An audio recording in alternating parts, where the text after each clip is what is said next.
Elijah dove, slicing through the water with ease. Then, when he'd gone a few hundred feet, gravity shifted, and he was suddenly falling in the other direction. Inexplicably panicked, he desperately treaded water as he searched for some landmark in the abyssal darkness. Looking down, he saw nothing but blackness. The same was true when he spun left, then right. But when he tilted his head up, he saw a glimmer of light. So, with no other guide, he swam toward it. Gradually, he drew closer to the surface until, finally, he broke free in the middle of a storm.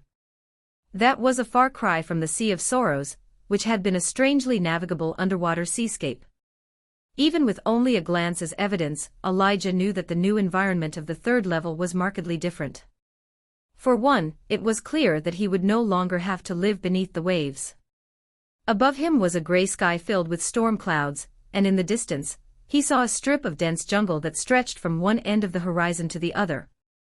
Struggling to stay afloat, Elijah knew the dangers of a storm on the open sea, so he started paddling to shore. It was difficult, and not just because of the violent current tugging against him. In addition to that riptide, he also had to deal with the inevitable effects of spending weeks in what amounted to a low-gravity environment.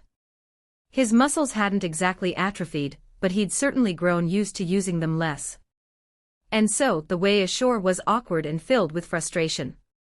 Still, he persisted and, after what felt like hours, he finally dragged himself onto a muddy beach.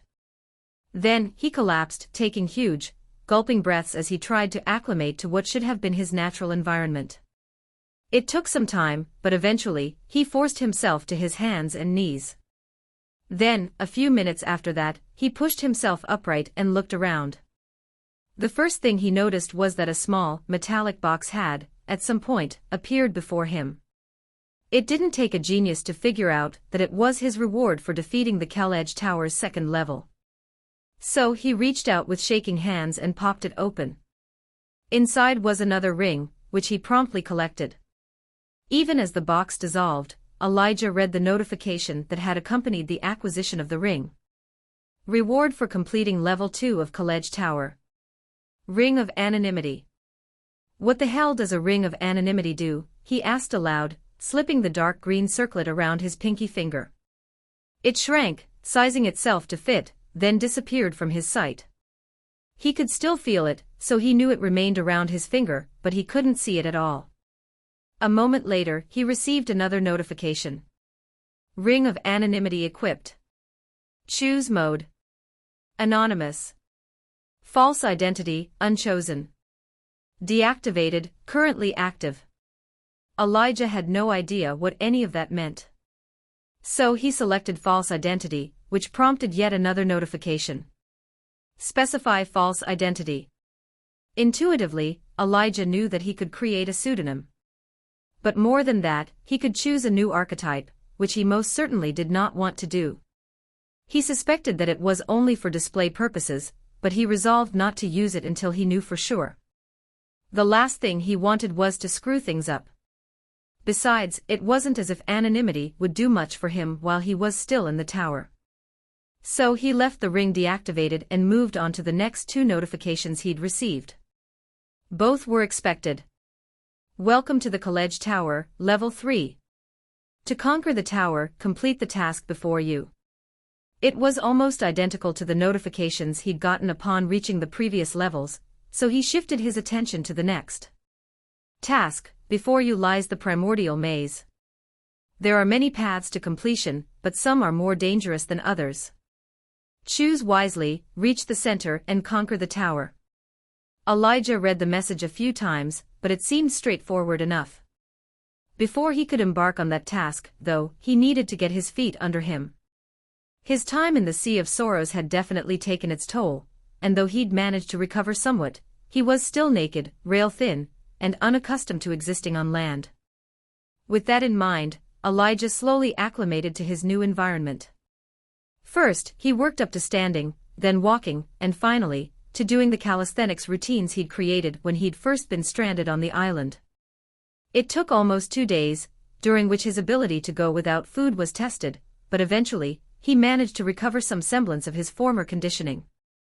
Thankfully, he didn't have to go without water, though. Not only was the rain constant, but the water in which he'd entered the level was fresh. So that was one thing he didn't have to worry about. His nudity, though, was unavoidable. Which was how, 2 days later, he found himself standing on the muddy beach and staring ahead at a dense jungle. Somewhere ahead of him was the entrance to the primordial maze, which he would have to traverse before he could conquer the tower and get back to his island. And given his experiences in the previous levels, he expected that the maze would be huge. Even if it was no larger than the Sea of Sorrows, it would take weeks, or maybe even months, to reach the center, and that was assuming he could find his way at all. More, he felt certain that there would be plenty of monsters within. But at least he had all his abilities available. In the Sea of Sorrows, he'd learned a lot about using his caster form, but the jungle and presumably, the maze as well were tailor-made for his predator form. So without further hesitation, Elijah cast Essence of the Wolf to increase his movement speed, then used Aura of Renewal to help him stave off fatigue, and finally Essence of the Monkey to augment his dexterity. Only once he finished casting his enhancements did he use Shape of the Predator to transform into a Mist Panther. The moment the transformation completed, he felt infinitely more comfortable. Some of that was due to his glossy black fur, but there was also some ephemeral quality about the jungle that made him feel more at home. He took a deep breath. He'd certainly missed that when he was underwater, then activated Guise of the Unseen before setting off into the jungle. If he'd been in human form, he might have found the dense foliage difficult to traverse. Certainly, with the impenetrable canopy above him, Elijah would have felt at least a little claustrophobic. But as a panther, it wasn't even a factor. He went a little more than a quarter of a mile before he smelled another animal. It was musty and unfamiliar, which triggered Elijah's curiosity. So he stalked toward it, keeping low as he passed broken branches and fallen trees. Along the way, the smell grew stronger until, finally, he reached a massive pile of dung. That certainly didn't bode well, but after giving it a quick sniff, he determined that he'd been tracking a carnivore. A few hundred yards later, he stumbled upon a giant track. It was at least 4 feet across, with 3 distinct claws that marked it as either a giant reptile or some sort of bird. In fact, to Elijah, it reminded him of a turkey's tracks, only hundreds of times larger. Cautiously, he continued to follow the trail until he heard something crashing through the jungle ahead of him. Elijah didn't let himself react. Instead, he simply continued to follow until, at last, he saw his quarry. And it was terrifying. Hey everyone, welcome to Firescale Audiobooks. If you enjoy the audiobooks, don't forget to subscribe to the channel. If you'd like to support us further, consider becoming a Patreon member. As a member, you'll gain the ability to request the next part of a novel audiobook I've uploaded, depending on your Patreon tier. With its huge jaws, pebbled skin, powerful hind legs, and comparatively small forelegs, the massive reptile could only be described as a Tyrannosaurus rex. And it was happily feeding on some smaller, unidentifiable reptile. Clearly, the primordial label extended to the jungle surrounding the maze. Elijah shivered, then backed away. He had killed creatures just as large as the dinosaur. The killer whale had been much bigger, and even the giant isopod had rivaled the Tyrannosaurus in size. But there was just something about seeing the terrifying subject of countless movies and books that sent a jolt of fear up his spine. He backed away, careful not to make a sound that might interfere with Guise of the Unseen. Then, once he'd made it a few dozen yards away, he turned and sped across the jungle. His haste was probably why, 5 minutes later, he fell afoul of a different sort of threat. The sound of cracking bone echoed across the jungle as something reached up and grabbed him around the foot. Elijah let out a scream as he instinctively tried to tug his limb free, but all he did was make it worse. Something thudded into his side, piercing his hide, and he looked down to see that the thing that had clamped around his foot was what looked like a crude bear trap made of bone. Something else hit him, this time in the shoulder, eliciting another cry of pain as it dug deep into the muscle. If Elijah hadn't had the benefit, if it could be called that, of spending days being steadily digested within the orca's stomach, the pain might have kept him from thinking straight. It still hurt, but the agony didn't send him careening down the path of panic. So, even as another something hit him in the back leg, he shifted form and cast Touch of Nature. He followed it up with Healing Rain before reaching down and prying his foot loose. He cast Touch of Nature again, mending the fractured bone enough that he could put weight on it. In the meantime, he heard something shout as another projectile went wide. It was only then that he recognized that someone was shooting arrows at him. He shouted, "I come in peace." He only got a roar in response as something that looked like a mix of ape and Sasquatch crashed through the forest, making a beeline toward him. Elijah didn't need more than a glance to confirm that he had no chance in a physical confrontation. The thing was at least 8 feet tall, and beneath its shaggy red fur, it was thick with muscle. More, it was armed with a giant, flint-headed spear. So Elijah took aim with his staff and cast Snaring Roots, which he'd largely ignored during his time in the Sea of Sorrows. Vines, thick and thorny, erupted from the ground and snaked around the creature's legs. It tripped, tumbling face first into the ground, where even more vines enveloped it. Elijah didn't dare stick around for a fight. He'd already used a lot of Ethera, and judging by the Sasquatch ape's size, it would take more than a few casts of Storm's Fury to take it out. However, he wasn't going to let it off completely unharmed. So he hobbled forward, reared back with his staff, and after activating Venom Strike, smacked it across the back of the head. The already prone monster was driven down by the force of the blow. But Elijah knew he hadn't done any real damage. Not yet. Eventually, Venom Strike would take effect, but because he'd activated it in his human form as opposed to as a mist panther, it wouldn't be nearly as dramatic as when he'd used it against the killer whale. So, after taking his swing, Elijah took off through the forest, bounding over the fallen trees, and jumping across various depressions. In a way, he felt like he was back on his island. But clearly, the level of danger in the primordial maze was at least as high as it had been in the Sea of Sorrows he'd left behind. Monsters were one thing, but what really frightened him was a creature who could use tools like traps and the arrows still sticking out of him. Once Elijah had gone a few hundred yards, he stopped and yanked the arrows out. There were 3 of them, but only one had penetrated more than an inch.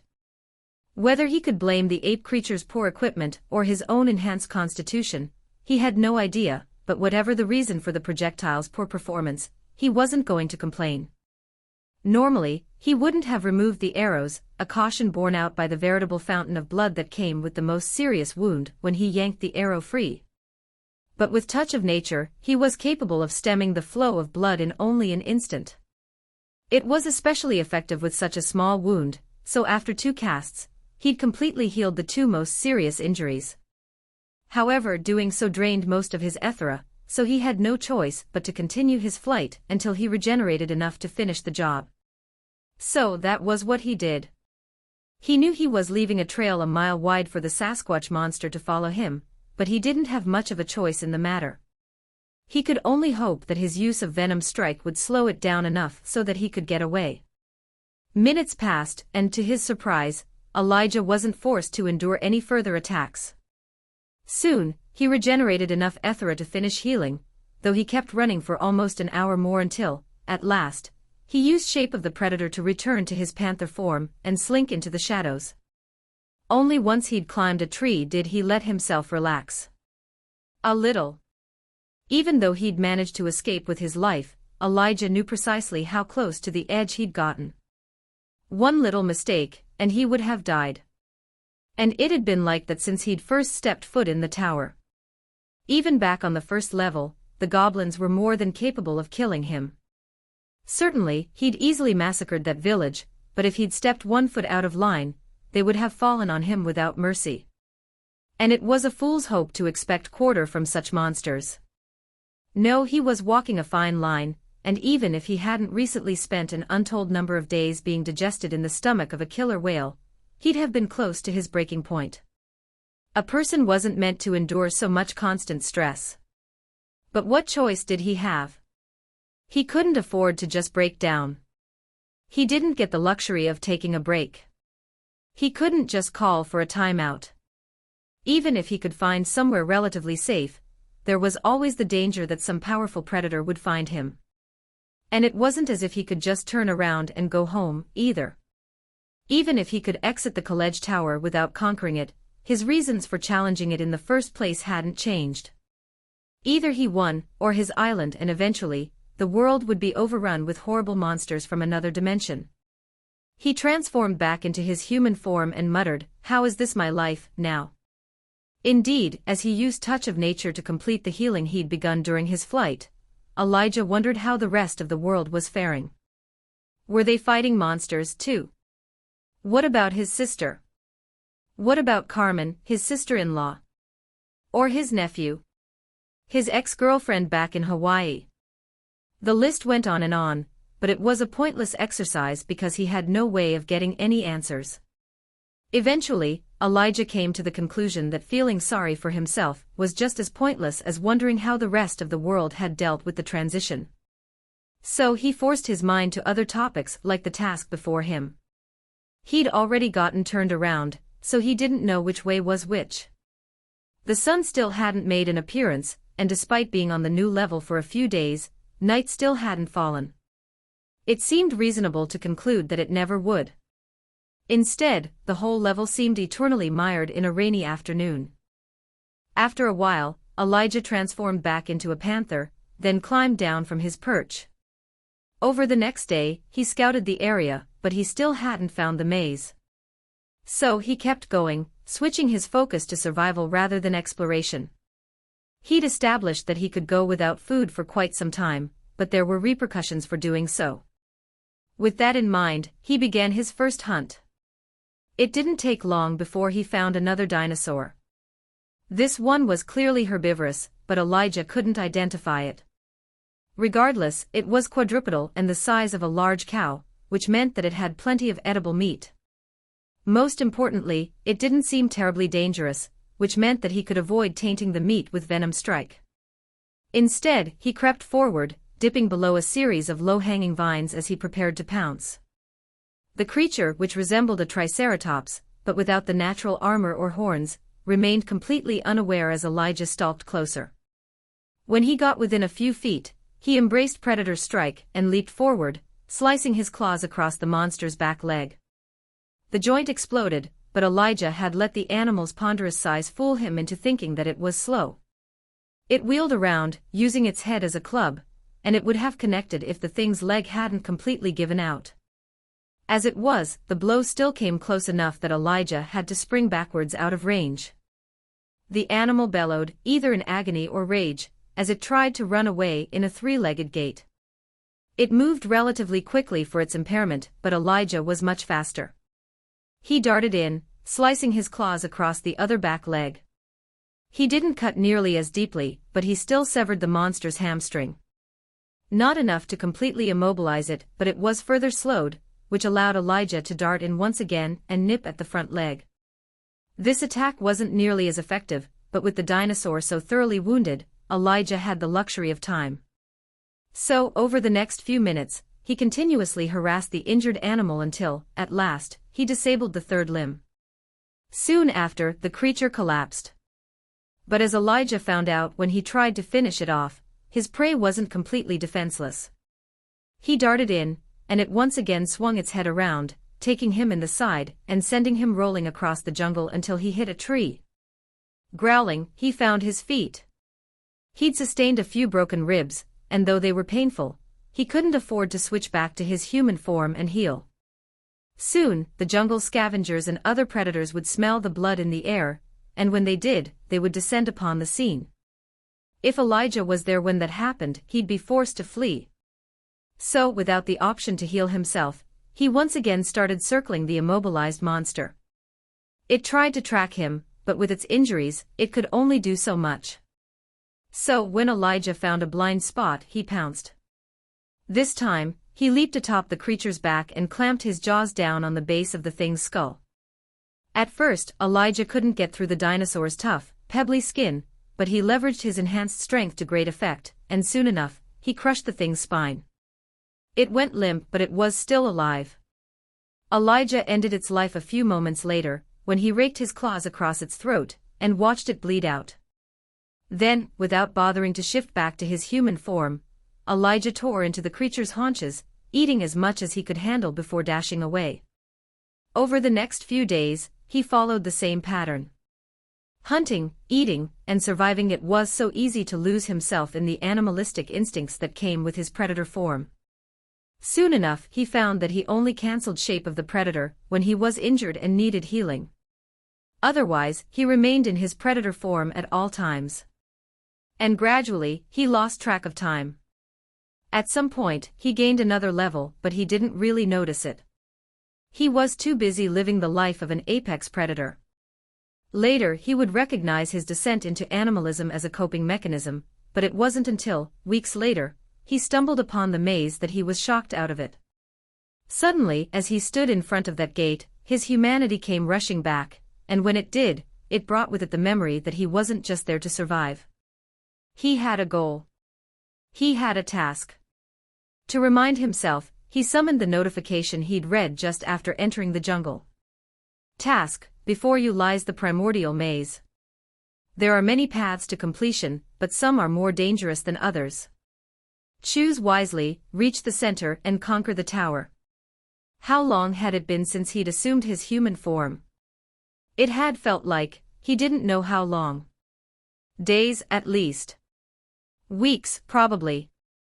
It might have even been months. In his panther form, and with the sameness of the gray days, time was difficult to judge. But he knew it had been far too long. So, with some regret, Elijah forced himself back into the shape of a human being. Even as he changed, he felt a sudden sense of loss.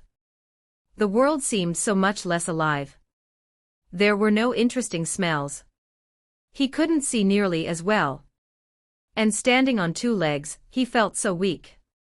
So awkward. So human. His heartbeat quickened.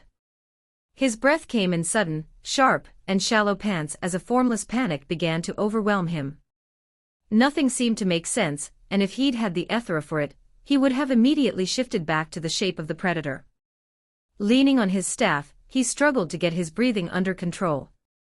As he wrangled his emotions, Elijah saw his feelings for the danger they represented. It was so easy to be an animal. It was a much simpler life to surrender to the mechanics of survival, and let everything else fall away. But he was not an animal. Human, he muttered, his voice ragged from lack of use. The word felt thick on his tongue, and it certainly didn't come easily. It was like his mind was fighting him. Still, he persisted, I am human. He repeated the words a few more times, and with each iteration, he felt a little more in control. The panic receded, and he felt more comfortable in his own body. Elijah looked down. He had gained weight, and his body was corded with lean muscle. His memory of his self-image was a little fuzzy, but he suspected that he was even healthier than he'd been before he'd entered the tower. For all it was psychologically dangerous, living as a panther had done wonders for his physique. He forced a chuckle. The Tarzan workout, I guess, he rasped. Then, he studied the arched entrance to the maze. It was constructed of thick, rugged stone, and it looked as if it had existed for thousands of years. The same could be said for the connected wall, which was covered in vines and moss. Both parts of the structure were at least 50 feet tall. Looking at the maze, Elijah's first idea was to simply climb the walls. It still wouldn't be easy to traverse, but it would still be much easier if he could get a top-down view. So he approached the wall and tried just that. However, 10 feet up, he started feeling heavier. At first, it was just a minor increase, but with every foot he ascended, his weight increased until he could barely hold on. He'd only made it 20 feet before he could climb no higher. Should have expected that, he said to himself. It felt good to speak, especially after his stint as a panther. It reminded him that he was still human. In any case, it seemed like he had no choice but to traverse the maze the old-fashioned way. With the completion of his task in mind, Elijah stepped through the gate and entered the primordial maze. He could only hope that it would prove less dangerous than the jungle, but even as that thought crossed his mind, he recognized how ridiculous it was. There was no way things would get easier now that he was on the home stretch. If anything, he was in for a steep increase in difficulty. Alyssa said, "We don't have a choice." "It's almost 50 miles away," Roman pointed out. "It's not our problem." Alyssa looked around at the others. Carmen was there representing the non-combatants, but the rest of the council were Roman's allies. He had handpicked most of them because they agreed with his philosophy of blatant self-interest. Not on a personal level, but rather when it came to the way they ran Easton. That meant that, of the 8 members of the council, Alyssa only had one ally. She resisted the urge to scream. The formation of the council was supposed to have been a compromise, a way to solve the rift between Roman and her. But in her frequent absence, the former police chief had managed to stack the deck against her. A few of her people had been intimidated into stepping down, and one had been outright bribed. The replacements were loyal only to Roman. No, that wasn't quite right. They didn't care about him. They cared about themselves, and it didn't matter if that came at the detriment of everyone else. To Alyssa's sensibilities, they were selfish and cowardly. But she couldn't really argue with their reasoning, not on a purely logical level. It didn't make much sense to put their lives on the line in order to help people who couldn't do anything for them. And if they responded to this new threat, they would certainly be putting themselves, as well as all of Easton, at risk. Choosing not to act carried with it its own risks, though. "You heard the envoy," she said, gesturing to Dirk. He claimed to be completely neutral, and as an envoy of the cult of the World Tree, that was precisely what he was supposed to be. However, he was clearly Roman's stooge. He'd proven that 100 times over. "This tower is a threat to our survival. If nothing is done, it's going to overflow. We'll be inundated by more Vox. You have to see that it's better to take care of it before circumstances force our hand. And I'm sure the proximity of the refugee camp has nothing to do with your stance," one of Roman's flunkies said. "Pardon me if I don't share your bleeding heart and—" "Enough," Roman interrupted. The woman snapped her mouth shut. The former police chief took a deep breath, then continued, "Compassion is commendable. You know I don't want anyone to die unnecessarily, Alyssa. But the fact remains that if we attack this tower, we'll have to send some of our best. That will leave us vulnerable, and not just to the wildlife. You know what's coming our way." Alyssa looked away. They'd recently received word that there was a roving band of warriors making their way across the landscape. They'd already sacked a half-dozen towns, and there was a good chance that they'd soon target Easton. The group it was an army, by all accounts might never find the settlement, but they had to be ready to fight in the event that they were attacked. It had been so much easier, when all she had to worry about was patrolling the surrounding area. But as Dirk had leveled, he'd unlocked more features of the branch of the World Tree, including the ability to communicate with other nearby settlements. And to Alyssa's surprise, there were dozens of them, though none as large or successful as Easton. But with that communication had come trade, dependence, and news. And it had unlocked Roman's ambition. It was an open secret that he wasn't content with ruling Easton. He wanted his own kingdom. Sure, he couched that ambition in a desire to save as many people as possible. After all, Easton was far safer than anywhere else with whom they had been in contact. It only made sense that he take them all under his wing. Of course, if he had his way, that would mean the virtual enslavement of anyone who didn't offer immediate benefit to society. Alyssa had fought against it, and she'd been mostly successful, but the more power Roman got, the less capable she was to fight against the worst of his nature. "Then we should send our best," Alyssa said. "Get through it quickly, gain the benefits, and be better prepared to meet the army coming our way. Or do you want to fight a war on 2 fronts? Think about it. What's going to happen when that tower bursts? Even if we fight off the waves of Vox, we'll be weakened when that army gets here. They'll roll over us." "Unlikely," one of the others scoffed. Alyssa shook her head. Of the people present, only she and Roman fought with any regularity. The others were just sycophantic bureaucrats. They all had combat classes, but they used any excuse to avoid anything that might put them in danger. They were cowards and as such, Alyssa had no respect for them. Certainly, they served a purpose. Someone had to tend to the minutiae required to run the city whose population had grown into the thousands. However, recognizing that they weren't completely useless didn't equate to respect. Either way, that lack of combat experience meant that they wavered between looking down on those who protected them and putting far too much trust in those same people's abilities. "You know I'm right, Chief," she said. Roman locked his eyes on hers, but he didn't change his expression. She couldn't read him. Not anymore. Not since Trish's death. His thoughts and emotions had become a mystery to her. After a moment he asked, "How do you propose we do this?" "You and me, at minimum," she said. They were the two highest-leveled people in the city. A healer. Maybe two. And at least a couple of damage dealers.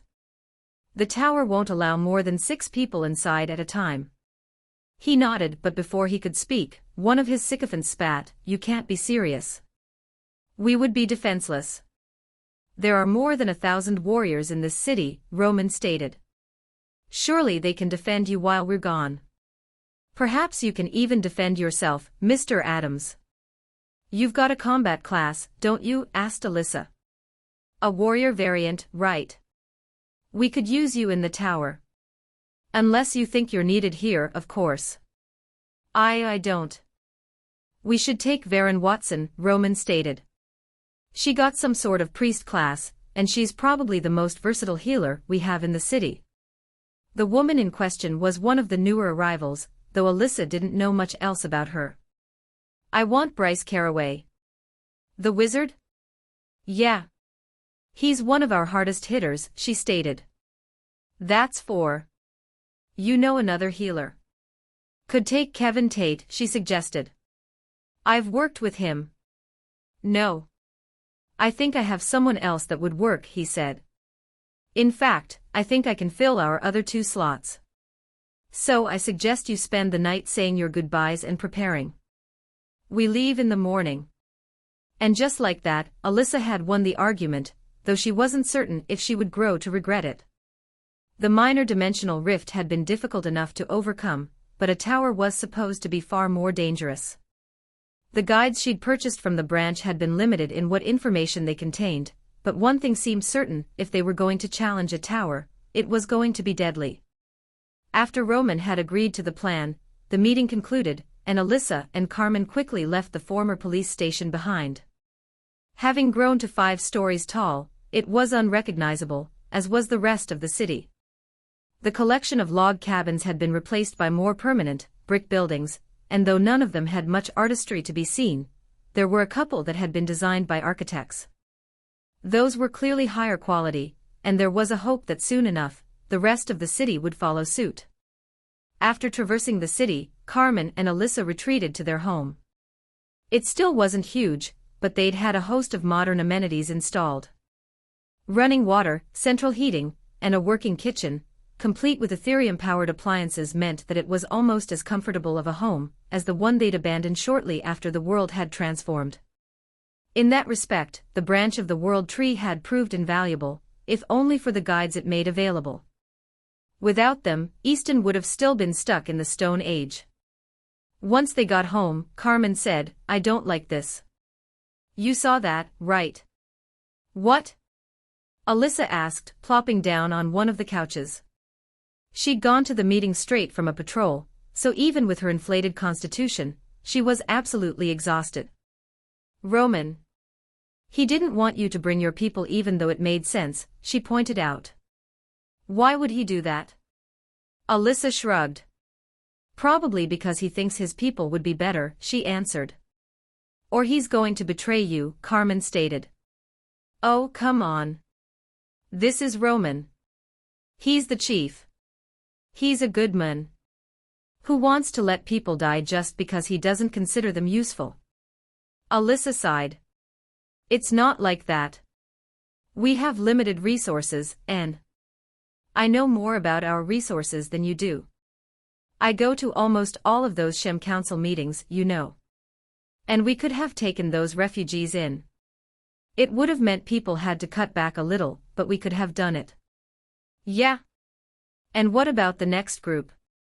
We'd cut back a little for them, too. And the next after that. Until, suddenly, we have people starving or sleeping in the streets. It's a slippery slope, Carmen. I'm aware. Alyssa rubbed her eyes. I don't want to argue about this again, she said. I trust Roman. Besides, he needs me. For now, Carmen pointed out. But fine. Just promise you'll stay on your guard in there. I will. Did you see it? Asked Carmen in a different tone. What? The ladder. Oh. He's still on there, Alyssa said, referring to her brother's placement on the worldwide power rankings. How he'd managed to even survive, much less climb to such heights, was a mystery to her. When she'd first noticed his name on the list, she had wanted to pick up right then and there and try to find him. But it didn't take long for reason to take over when she realized that she didn't even know where to start. The world had been entirely transformed, and there was no telling where Elijah had ended up. However, she took more than a little comfort from the confirmation that he wasn't just alive, but he was also thriving. She could only wish that everyone could say the same.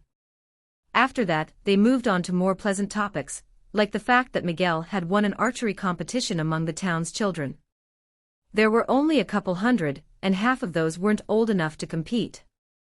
But still, it was quite an accomplishment. As the afternoon turned to night, Miguel got home from the school the town had set up. He eagerly told his mothers about his exploits at the competition, and Alyssa made it clear that she wished she'd been able to attend. Carmen had been there, but that was because, as a crafter, she didn't have to leave the city. Eventually, Alyssa had to break the news that she was once again leaving. Miguel took it well. He took pride that his mother worked so hard to protect everyone, but he was still disappointed. In the end, the family spent a nice night together, though. Which made it that much more difficult when, the next morning, Alyssa found herself waiting near the southern gate. Slowly, the members of the group trickled in. Bryce was the first to arrive, followed by the healer, Varen. She was a matronly woman, but she looked solid enough. And judging by the spring in her step, she wouldn't slow them down. Next came a man who introduced himself as Trace. He also claimed to be their scout, with the outlaw class. The next to last to arrive was a woman with the disciple class, which apparently was a healer variant that also specialized in unarmed combat. Alyssa had no idea how that worked, but the woman named Chen seemed pleasant enough. Finally, Roman arrived, flanked by a pair of his sycophants. Alyssa had never even learned their names. Alyssa looked around at her party. Of them all, she was the most heavily armored, but that was no surprise. Carmen had made her a full suit of actual plate armor, and just like her spear, it could take a significant beating. Chen and Trace both wore leather armor, while Roman had equipped a chainmail hauberk, heavy leather gloves, and a pair of armored pants. Bryce wore heavy robes, as much because he didn't have the strength to accommodate heavier armor, as because he thought it appropriate for his wizard class. Finally, Varen's armor was almost as heavy as Alyssa's, and the older woman had a wicked-looking morning star at her waist. All in all, they looked like a well-equipped party. "Everyone have rations?" she asked, looking from one to the other. Each had a sizable pack on their backs, and they all confirmed that they'd packed plenty of dried meat, hardtack, and extra bottles of water. "All right, let's get this thing going." She and Roman had agreed that, while he was the highest-ranking official in the city, she would command the party during combat, largely because she had far more experience than the rest of the group combined. "This is going to be so awesome," Bryce muttered. The others looked at him like he was crazy, but no one argued. Instead, everyone but Trace followed. The outlaw ran ahead, scouting their path. And like that, they slowly made their way across the wilderness towards the south. The tower had appeared almost 50 miles away, so it took them 2 days of hard travel to reach it. When they did, the group took the opportunity to rest for a day before finally approaching it. To Alyssa, it looked like a ruin, though it was almost entirely intact. The impression of age was due to the thick moss coating the weathered stones. Vines cascaded from the crown, blending it in with the surrounding forest. And if we go in that thing, we're going to what? Teleport somewhere else. How does this thing even work? Asked Trace. Alyssa told him what she knew, which was precious little. The towers were constructs meant to contain the surging Ethera that came with powerful dimensional rifts. If they conquered them, it would drain the rift for a time, removing the possibility that it would spill over. So those Vox creatures we've killed, they just, what? Constructs? Asked Bryce. I don't know. I don't think so, though. In truth, I only know as much as I've read in the guides I've bought from the branch, Alyssa admitted. But I think it's more like these creatures are alien enough that they need all that Ethera to cross over. Again, I might be wrong, though. The guides weren't very specific. It doesn't matter, Roman said. We have a job to do, so let's do it. We'll leave the conjecture to the scholars. Agreed, she said. Then to Trace, she said, you found the entrance, right? Lead on. Aye, Captain, he said with a mock salute. Right this way, milady. Is it Captain? Or lady? Asked Bryce. Don't humor him, Chun said. Give me a shot, and you'll find I'm quite humorous, Trace said with an exaggerated wink. That makes no sense. I stand by it, he said. Then, he thrust a finger to the sky and shouted, onward. Alyssa glanced at Roman and asked, he's the best you could find. He's an acquired taste. But he's a fantastic fighter. Stealthiest man I've ever seen, too. If you say so, Alyssa said, watching the ridiculous outlaw march off. They followed Trace around the tower until they found him standing by a large crack in the masonry. Inside was completely dark, and Alyssa could tell by the ambient Ethera that they'd found the entrance to the tower. In truth, she'd expected something more grandiose, but she had no idea why she might have thought that. In any case, she once again asked if everyone was ready, and when they confirmed that they were, she said, okay. You all know the order. Wait 2 seconds, then follow. When you get inside, step to the left so the next person in line doesn't trample you. Everyone got it? They all said they did, which was unsurprising. They'd been over it more than once, after all. So with that confirmed, Alyssa took a deep breath, then ducked into the tower. Unlike when she'd entered the minor dimensional rift, Alyssa didn't stumble. Not physically, at least. But her mind certainly hit a speed bump as she beheld the landscape before her. At its most basic level, it looked like a city, not dissimilar from any of the dozen or so major population centers she had visited before the world had changed. Skyscrapers stretched high into the air, surrounded by comparatively squat structures. Streets cut between them, populated by a multitude of densely packed cars. The whole thing was surrounded by a river, making the city accessible only via a trio of bridges. Do you recognize it? Asked Roman from beside her. She turned, noting that the other 4 were also staring at the city. She shook her head. No. But I haven't been everywhere. Did you read the notification? Was his next question. Not yet. You should. Alyssa conceded with a nod, then focused on the notification that had popped up upon entry into the tower. Welcome to the zombie apocalypse, level 1. To advance to level 2, complete the task before you. Alyssa stared at that notification for a long moment before moving on to the second task, enter the city. It seemed simple enough, but just because it was easily understood didn't mean that it wouldn't be a difficult task. Alyssa glanced around at her immediate surroundings. Clearly, they'd arrived in the outskirts of the city, but more immediately, she and the others stood in the center of a wide street that would have been at home in any low-income neighborhood. What looked like a service station occupied one corner, while an obvious pawn shop sat across from it. The other 2 corner lots were vacant, though they featured a few overturned and rotting couches and a multitude of burning barrels.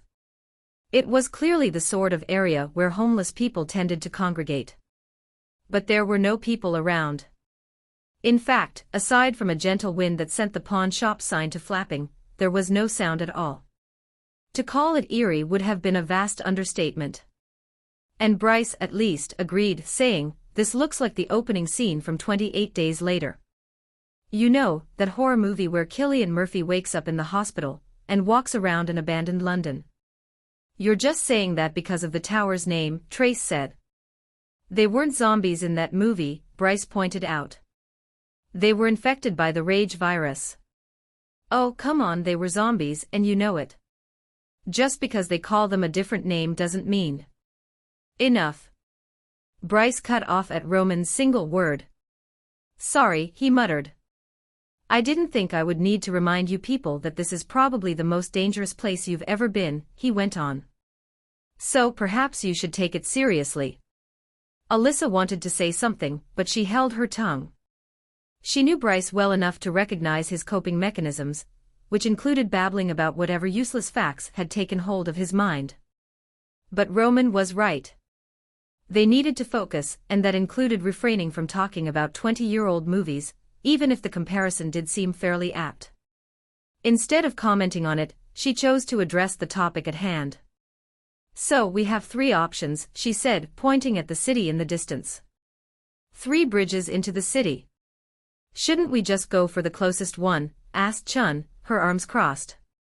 "You think it'll be that simple?" asked Trace. "Because I don't. I don't think anyone believes this will be simple," Roman stated. "But that doesn't mean it won't be straightforward." Alyssa said, "That's not necessarily true, Chief. The guides I bought said that these tower tasks can be incredibly complex. I read about one where the tower climbers had to fight a war that lasted weeks. It was true, but that tower had been on the verge of being a primal realm, so it was larger and more complicated than normal. According to her research, towers could be divided into 5 levels of power, which coincided with the grades associated with items. The lesser dimensional rifts were better categorized as unranked and crude, but any tower that manifested was at least considered simple grade. But that was just the minimal level of power, and there were also stronger towers that were classified as complex, then sophisticated, miraculous, deific, and transcendent. And that wasn't even considering the primal realms, which were akin to entirely separate worlds, complete with indigenous populations. Like intelligent creatures found in towers, the denizens of primal realms were still manifestations of Ethera whose sentience was based on copying existing people's souls, but the explanations she'd found in the guides were a little fuzzy on how all of that worked. "What grade do you think this is?" asked Bryce. They'd all read the same guides, so theoretically, they should have all had the same information. "No way to know," she said. "It would take someone with a powerful analysis skill to determine that. Abilities like that came from classes subordinate to the scholar archetype." Roman's policy on the uselessness of those people meant that no one in Easton had received any skills that could manage the sort of analysis they needed. It was short-sighted and more than a little moronic, but Alyssa's efforts could only affect so much change, especially considering that she had so many other responsibilities. When weighed against keeping the town safe via her frequent patrols, making sure that scholars were properly appreciated seemed particularly low priority. She always intended to use her influence to change things, but she had so far been too busy to implement any of her plans. That would probably come back to bite them sometime in the future, but for now, she needed to focus on the tower. Over the next few minutes, the group came to a consensus. Without any other information, one choice was much the same as any other. So they opted to aim for the closest bridge in the hopes that it would help them conquer the tower more quickly. As he headed outside, Trace ranged ahead, plotting a course and scouting for dangers, while the rest of the party followed. Alyssa took the lead, with the others coming soon after. Roman brought up the rear, often remaining completely undetected, which was incredibly unnerving. Alyssa knew she was higher leveled than the other men, but if Roman wanted to remain hidden, she would never see him. Even though she trusted him, they were friends and colleagues. After all, she still couldn't escape the wave of anxiety his undetectable presence brought with it. About 30 minutes into their trek through the outskirts of the city, they rounded a corner to find Trace waiting. He held one finger over his lips, indicating that they should remain silent, then motioned for them to follow. They all did, taking great care not to make any noise. They'd all spent time on patrol, so they knew how to stay quiet. Because the people who hadn't learned that lesson hadn't survived long. Alyssa and the others followed Trace for a few minutes as he led them down an alley that ran parallel to the river surrounding the city proper. It terminated in a dead end, where Alyssa saw a dumpster. Trace pointed to her, then Roman, before pointing to the dumpster. Then, he climbed atop it, giving him just enough clearance to see over the wall at the end of the alley. Roman, then Alyssa echoed his path, climbing onto the top of the dumpster next to him. It was a close fit, but they squeezed in, maintaining their silence the whole way. When Alyssa looked over the top of the wall, she almost let out a gasp. Fortunately, she kept her wits about her, stifling any audible reaction. Still, she could feel her heart beating out of her chest as she beheld a sea of rotting corpses. Most lay on the asphalt surface of a wide street, and the blanket of cadavers stretched as far as Alyssa could see in either direction. Death had become an undeniable part of her life. Indeed, even before the end of the world, she'd spent a good portion of her childhood hunting with her father and brother. So she'd never considered herself squeamish around dead bodies. Then, in her time as a police officer, especially when she'd worked in Seattle, she'd seen her fair share of death. Most of the time, the victims died of natural causes, but she'd seen the results of quite a few violent deaths as well. But nothing could have prepared her for what she saw stretched out before her, and she wasn't ashamed to admit that, upon seeing it, she very nearly lost control of her stomach. Still, Alyssa was nothing if not in control of herself, so she managed to push her nausea aside and focus on the multitude of corpses. None were in good condition, exhibiting the kind of rot one would expect from a few weeks' worth of decomposition. In a way, that helped her separate them from their obvious humanity. It was easier to look at a rotting corpses and see things rather than the people they'd once been. A tug at her arm got her attention, and she turned to Trace. The man's face had gone pale, clearly indicating that he was just as uncomfortable as she was. He extended his arm, pointing toward the corpses. Alyssa followed his gesture, a little unsure of what he intended to point out. However, it only took a couple of seconds before she realized what he wanted her to see. One of the corpses was moving. Zombies. It was so easy to forget what the tower was called, which in turn had prompted her to take the pile of corpses at face value. But now, it all made horrible sense. Those weren't just a bunch of dead bodies. No. They were enemies, and after only a few more moments, she realized that they were blocking the way to the bridge, which stood only a couple 100 yards away. Alyssa continued to watch, and over the next few minutes, she caught sight of more movement. None of the zombies moved much, just a twitch here or there, but after seeing the first, the rest were easily noticeable. Finally, she turned away and silently climbed down. There she settled in to think. It only lasted a few minutes before Roman and Trace got her attention and motioned for her to follow. She did, and they returned with the others to relative safety. They didn't stop there, though. Instead, they retreated another few 100 yards until Roman finally said, "I think this is far enough away." "What did you see?" asked Varen, her hand resting on her Morningstar's grip. Roman told them, explaining what they faced. He ended by asking, "Any ideas? Let's get them all out there so we can figure out how we're supposed to do this." There were a few suggestions, each of them viable enough to work. Most hinged on setting some sort of trap for the zombies, and Varen actually suggested that she get their attention, then lead them away so the rest of the team could progress. "Nobody's sacrificing themselves," Alyssa said with a roll of her eyes. "I'm prepared for it," the priest said. "I knew I probably wasn't going to live through." "No." She looked disappointed, which prompted Alyssa to wonder what, precisely, the woman had been through if she was so quick to suggest martyring herself. However, she didn't pursue the matter, largely because she needed to focus on other things. "Okay, so here's what I think we should do." As Alyssa explained her plan, the others nodded along. It took elements of the others' plans, but notably, it wouldn't require anyone to sacrifice themselves. When she'd finished, Roman said, "I wish explosives still worked." They wouldn't last long if I could have brought a few drums of homemade napalm in here. Alyssa couldn't disagree, but one of the first things they'd discovered after the world had transformed was that explosives didn't work anymore. Not to any degree of success. They could still set fires the normal way, but any explosion that exceeded a certain threshold had been significantly diminished. In some cases, like with firearms, that meant that they'd been weakened enough that they quickly became largely useless. In others, as with internal combustion engines, they didn't work at all. But bombs were definitely off the table. Yeah, Alyssa agreed. But we have to work with what we've got. I want to go on record as saying that I really like this plan, said Trace. Normally, I'd be the bait, so this is a nice change of pace.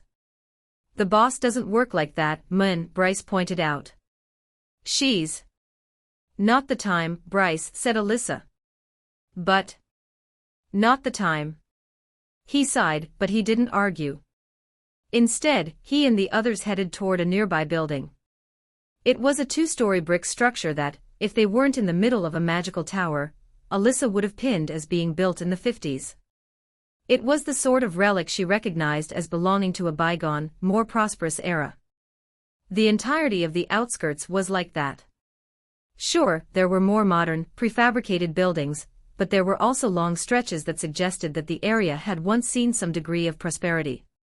Time had taken its toll, though, and over time, the middle class had shifted further from the city, and they were replaced by a slightly less fortunate population. Over and over, the process had repeated until, at last, it descended into poverty. Or that was what the landscape suggested. Alyssa knew it wasn't real. It was just a detailed projection, not so different from an elaborate movie set, with plenty of detail but none of the real history. In any case, the others climbed to the roof of the 3-story building while Alyssa set off toward the mass of zombies. Once she'd reached her destination, she settled down to wait for a little more than half an hour, just to ensure that the rest of the party would be ready. As she waited, she made certain that hardened skin was still active. If everything went as she hoped, she wouldn't need either of her self-buffs, but if things went wrong, she would appreciate the defensive ability far more than the offensive heavy blows. Steeling her nerves, she embraced Heart of the Dragon as well. The increase to her capabilities wasn't massive, only a few points to each physical attribute, but it was enough that she noticed the difference. Fortunately, the ability only produced a minor drain on her energy levels. Even in battle, she could keep the ability active for hours before she began to experience noticeable fatigue. Hopefully, the upcoming fight wouldn't take that long. With her abilities active, Alyssa stepped out from around the corner and started yelling. The living corpses responded immediately, pushing themselves to their feet. She retreated a few feet around the corner of a building, then waited. The moment she saw the first zombie step into view, she started jogging back toward the building where she had left the rest of her party. The distance went by in a flash, and before she knew it, she was in front of the building. But there was a problem. The zombies weren't the shambling mass portrayed in most movies, but they weren't exactly fast, either. The result was that she'd left them behind. So she headed back, finding that they'd only reached the halfway point. Some had lost interest altogether, and were heading back to their original location. That changed when Alyssa let out another shout, and when she saw that she once again had a trail of zombies, she took off at a light jog. Every few yards, she looked back and let out another yell, and like that, she led the horde back toward the building. When she finally reached it, she once again assured herself that the zombies were on their way. Then, she used heroic leap, launching herself into the air. With her inflated strength, as well as the enhancement of the ability, she reached the roof. As she climbed to her feet, she noted that Bryce was already in the middle of casting one of his spells. Meanwhile, Roman had drawn his bow, and was steadily picking off the zombies at the fringe of the mass. After ensuring that the others knew their roles, Alyssa headed to the roof access and hefted her spear.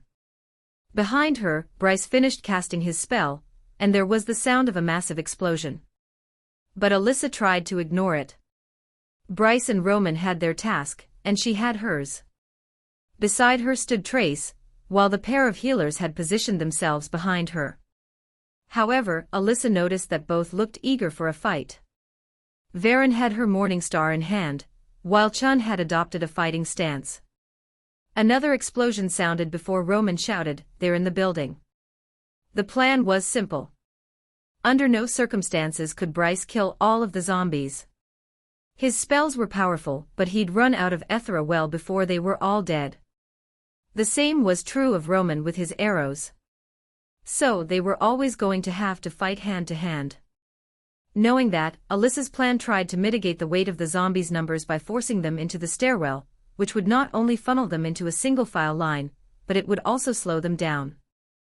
With that in mind, Alyssa had placed herself at the door where she intended to use her abilities, as well as inflated attributes to hold the line long enough to finish the horde off. It was some time before the first zombies broke through the door, but Alyssa was ready. She thrust her spear forward, sweeping the blade across its neck and decapitating it. She'd seen enough movies to know that was the surest method to deal with the creatures. Even as the monster fell, another took its place. Alyssa's spear whipped out, spearing the zombie through the head. It dropped, just like the first. Two more appeared, trying to squeeze through the doorway at the same time. Alyssa decapitated one, while Trace stepped forward and sliced the top of the other's head off. They both fell. So it began, but judging by the numbers she'd seen, the battle was far from over. As it turned out, her prediction was correct. On and on it went, and the bodies piled up, blocking the door. Every now and then, zombies would manage to crawl through, but it was enough to give them plenty of rest. After a few hours, Roman announced that the flow of zombies had slowed to a trickle, and that the building was probably full of the creatures. That meant that it was time for Phase 2. Alyssa turned to Bryce, who'd stopped casting for the past hour so he could regain his Ethera. She asked, "You ready?" "Definitely not. It'll be fine." "You have no way of knowing if that's true," he stated. "Bryce, He rolled his eyes. "I know," he said. "This is how it's got to be. Just don't let them eat my brains." To Roman, Alyssa asked, "Is the ladder clear?" He nodded, saying that it was. "All right, then. Let's get this thing going," she said. With that, Roman, the two healers, and Trace headed to the back of the building, where they descended a ladder. They wouldn't stop there, either. Over the next few minutes, Alyssa watched the piled corpses, just in case another zombie broke through. They didn't, and soon enough time had passed for Alyssa to say, "All right. Use it." "On it, boss," Bryce said, extending his hand toward the bodies. He muttered something under his breath, though as far as Alyssa knew, there was no verbal component to his spells. Instead, he just had to wait for them to gather enough Ethera. Once the spell was saturated, he would unleash it. Still, he was fully committed to the image he'd created, so he maintained that the incantation was a necessary part of decent spellcasting. And considering that Bryce was the highest-level pure spellcaster in Easton, Alyssa couldn't really gainsay him. In any case, he was effective, so she didn't push it. After about 30 seconds, he finished his spell, and a huge stream of fire burst forth from his extended hand. It was hot enough that, even from 5 feet away, Alyssa felt her skin on the verge of blistering. She stepped back, watching as the fire melted the bricks around the doorway and burned the corpses to ash. The stream continued for almost 15 seconds until, at last, the flames petered out. Bryce's shoulders sagged as he said, "That was a lot of Ethera." Then, he looked at the results of the spell, saying, "Effective, though." And he wasn't wrong. Dozens of zombies had been so thoroughly burned that nothing but charred bones remained. More importantly, a few of the flames persisted as more mundane fire. That was due to the others' preparation. While Alyssa had been acting as bait, the rest of the party had scoured the building for anything flammable, which they placed in such a way as to catch the entire building on fire. One cast wouldn't be enough, but they didn't intend for it to be either. "You still have enough Ethera, right?" "One more cast. Not stream of flame, though. I can only cast meteor strike." "That'll have to do," she said. "Do it." already gathering Ethera. Alyssa watched the half-melted doorway, but stream of flame had done its work well. Much of the brickwork had collapsed, blocking the way. The zombies soon piled up on the other side, and eventually, she knew they would manage to break through. But for now, Alyssa and Bryce were safe. Then, the wizard dropped a meteor on them. It was only a yard or two across, and it certainly didn't hit with the force of a real meteor. However, it didn't need to, either. When it hit, the stairwell collapsed, as did a good portion of the roof. Alyssa had expected it, so she grabbed the much taller Bryce around the waist, throwing him over her shoulder in a fireman's carry, then sprinted across the roof. Using Enrage, she increased her attributes to unreal levels, and when she reached the edge of the roof, she used Heroic Leap, sending her sailing through the air for over 30 feet before she landed on the neighboring roof. As she skidded to a stop, she was greeted by the sound of a collapsing building, and when she turned around, she saw the fruits of their labor. The fires from stream of flame had spread throughout the building, weakening it enough that meteor strike was enough to tear it down. With all those zombies inside. I just got a lot of experience, Bryce said. Good. I think we're going to need it going forward, she said. Then, looking around, she added, let's go find the others. Elijah was afraid he would once again lose himself if he shifted back into his predator form, so, as he headed through the maze's entrance, he did so as a human. Holding his staff in front of him like a spear, and naked as the day he was born, he crept forward one tentative step at a time. But nothing attacked. He knew it was coming, though. So he maintained vigilance as he continued toward the first intersection. He kept close to the moss-covered wall, dragging his hand along the ancient brickwork until he reached his destination. Taking a deep breath to steady his nerves, Elijah peeked around the corner and saw nothing but more of the maze. No monsters. No giant predators. Just a long, empty corridor that looked no different from the way he'd come. Glancing back in the opposite direction, he saw much of the same. Glancing up at the overcast sky, he let out a sigh of mingled relief and disappointment. Relief, because he truly didn't want to fight any more monsters. Certainly, gaining a few extra levels would be beneficial, but as had happened in the Sea of Sorrows, his progress while in the primordial jungle had slowed to a crawl as the diminishing returns began to take effect. Killing the same creatures over and over was no way to advance. More than that, though, he was just tired of the constant killing. That was one of the reasons his panther instincts had taken over. In his predator form, Elijah didn't have to worry about stress or morality or anything else. He could just hunt, eat, and live. Everything else had faded into the background. And while that had made his journey through the primordial jungle much easier to endure, it certainly wasn't a state to which he wanted to soon return. He was a human, not a panther, and though it was sometimes beneficial to let his identity slip toward the latter, it was also dangerous. Elijah knew just how close he'd come to letting his human identity disappear, which was a horrifying testament to his adaptability. So he was relieved that no foes were in evidence. However, he couldn't help but feel a little disappointment, too, mostly because it meant that he probably had starvation ahead of him. After all, the jungle, for all its seeming normalcy, was an artificial space. There was no fruit. No edible fungi. If he wanted to eat, he had to kill. And without any other creatures around, Elijah had no source of food. He wouldn't die, but the prospect of slowly wasting away was distressing enough that he turned around, intending to exit the maze and gather some food to carry with him. The meat would likely spoil quickly, but a quick pulse of touch of nature would take care of any problems that might present. So long as he got some calories in him, he would be okay. But as soon as he turned around, he saw a very big problem.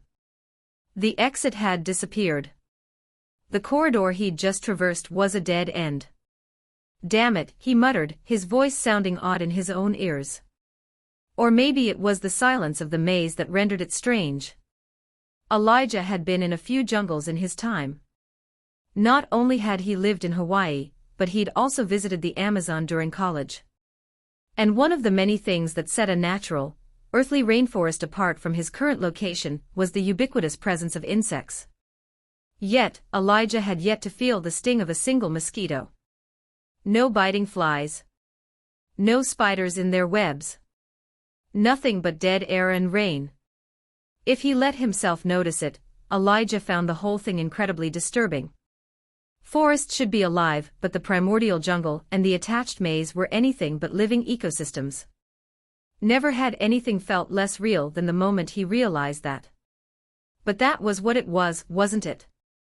The whole tower was just a manifestation of Ethera. That was Elijah's understanding, at least. Perhaps there were more steps involved, but he felt confident in that basic assertion. Then again, aside from satisfying his intellectual curiosity, knowing that didn't change anything. The dangers were still present, and they would certainly kill him if he didn't treat them as reality. So, with that in mind, he turned back toward the center of the maze and sank to his haunches to think about how he wanted to attack the challenge before him. Elijah was no expert on mazes, but he was familiar enough with them to know a few basic strategies for the traversal of a labyrinth. First among them was what was known as the right-hand rule, which was a technique that, fittingly, given the name, would require Elijah to keep in contact with the right-hand wall at all times. The right-hand rule wasn't foolproof, though, and stood a chance of getting him even more lost than if he'd just wandered around aimlessly. So he racked his brain for another method, and over the next few minutes, he came up with what he felt was a viable solution. Basically, it came down to mapping the maze by keeping track of which paths he'd taken, and how many times he had taken them. So, each time he reached a path, he would make one of 3 marks. The initial mark would come during the first encounter. The second would, predictably, come if he crossed that path again. And the third would be for dead ends. So long as he prioritized unmarked paths, he felt that he could eventually find his way to the center. There were 2 major problems, though. First, he suspected that using this method would be extremely time-consuming and require quite a lot of backtracking. Yet, he didn't see any option that wouldn't have that issue, so he could discount that as unavoidable. The second problem was that he didn't have any way to mark the paths. That was easily solvable, though. The walls were helpfully covered in moss into which it was easy to scrape a pattern. So he settled on 1 line for the first crossing of a path, 2 lines for the second, and a giant D for dead ends. Keeping it simple, he muttered to himself. Then, he stopped hesitating and got to moving, marking his first path. Over the next few hours, he continued that pattern, carving a single line each time he reached an intersection and chose a direction. Eventually, he crossed paths he'd taken before and marked them appropriately as well. The same was true of dead ends. Like that, he kept going for some time until, at last, his fatigue finally caught up to him. So, knowing that he wasn't likely to traverse the labyrinth in a single day, he settled down to rest. When he awoke, Elijah continued on as he had before. And so, his days took on a pattern where he kept to his strategy. Each time he passed one of his markings, he made sure to refresh them by using his staff to recarve the appropriate lines in the moss. Otherwise, after only a few days, or even weeks, they would have grown over. It was in the second week when the hunger got overwhelming, and he resorted to eating the moss. It wasn't tasty, and Elijah felt certain that it wasn't really edible. However, he had touch of nature on his side to deal with any lethal side effects, and it was the only real solution to his hunger problem. He had no idea if he really got any nutrients from it, but it did fill his stomach. So there it had that going for it. And with the ubiquitous rain, at least water wasn't an issue. Boredom was the real killer, and Elijah occupied his mind in a few ways. Most of the time, he dwelled on thoughts of the world at large. Largely, he worried about his sister and her family, but he did give some thought to the rest of the population. One thing he'd discovered since being stranded on the island was that his mind often drifted to his past, and when that happened, his memories seemed far more vivid than they ever had before. That was the nature of extended solitude, he supposed, and he appreciated the ability to remember the good times he'd had with his family and friends. However, it also highlighted just how lonely of an existence he led. One day, he'd leave his island. And when he finally found his family, he would no longer take them for granted. Before that, he had to complete the tower, though.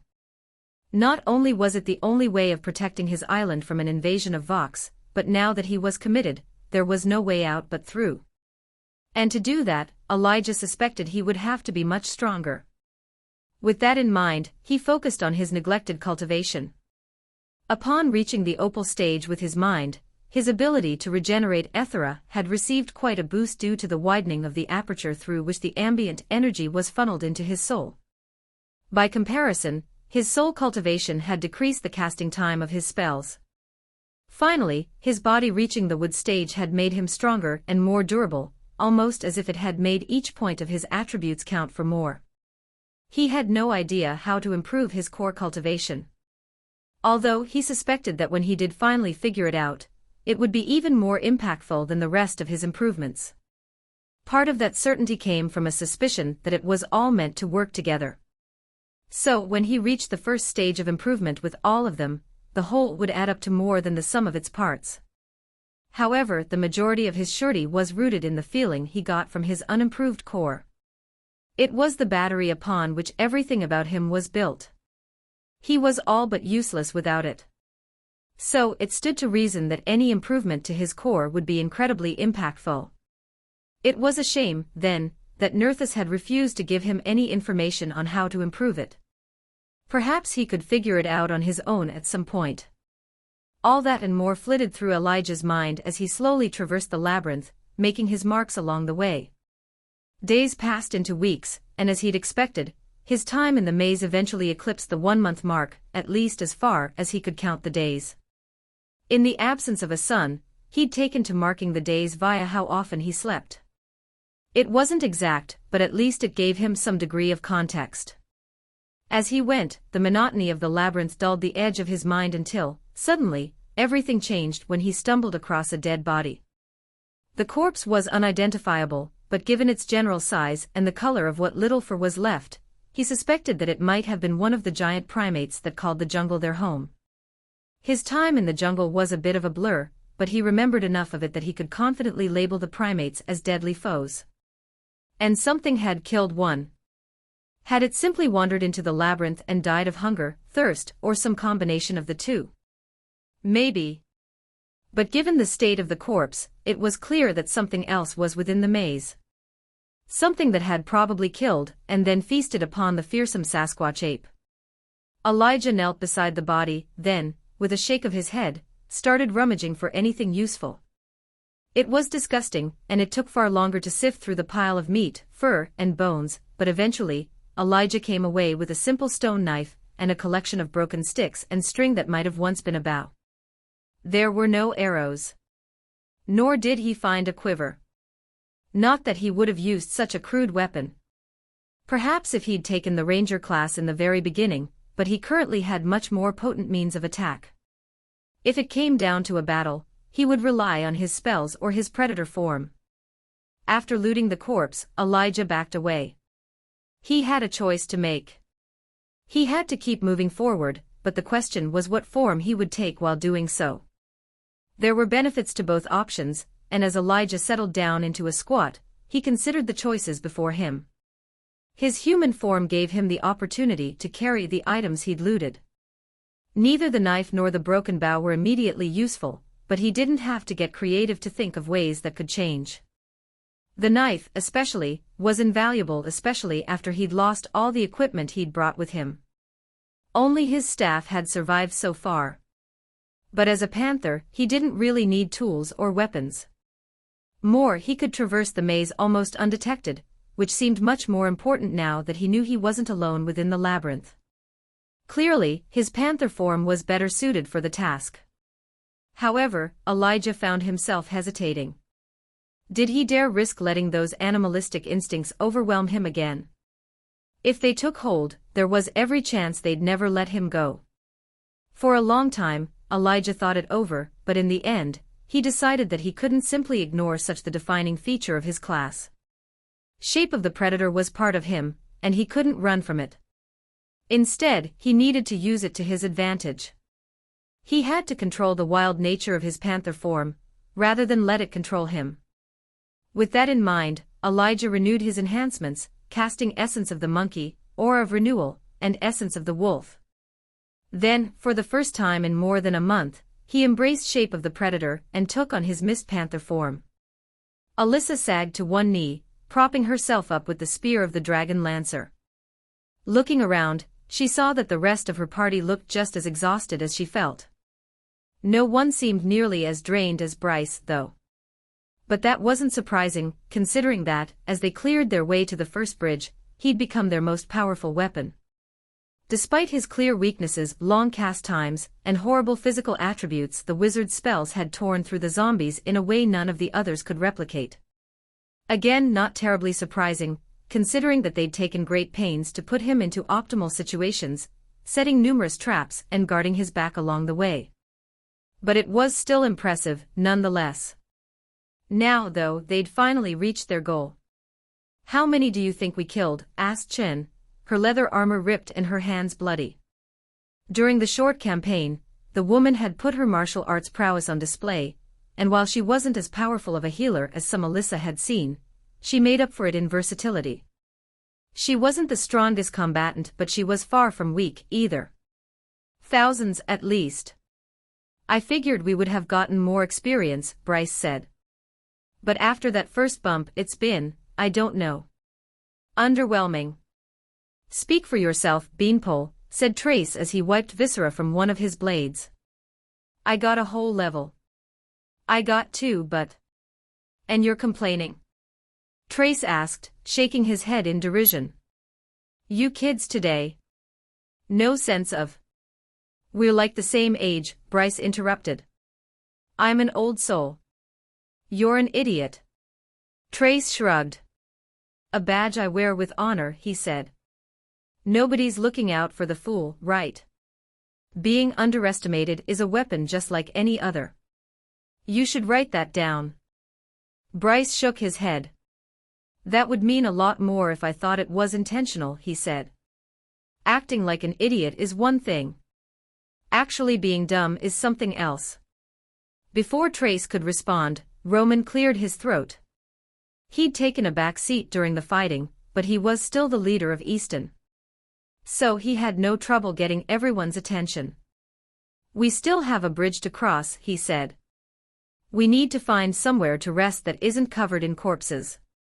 Then, we need to move on. I don't want to be in here any longer than necessary."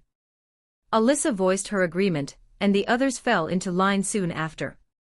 A few minutes later, they'd found their way to an old gas station, where they settled in for some rest. Roman sat next to her on the counter and offered her a piece of dried meat. She took it, pulling a bottle of water from her own pack. "That was unpleasant," Roman said, his eyes trained on the others, who'd all congregated in a different corner. Once again, Trace and Bryce were having an animated discussion, though Alyssa couldn't make out the subject. "It's probably going to get worse when we cross the bridge," she said.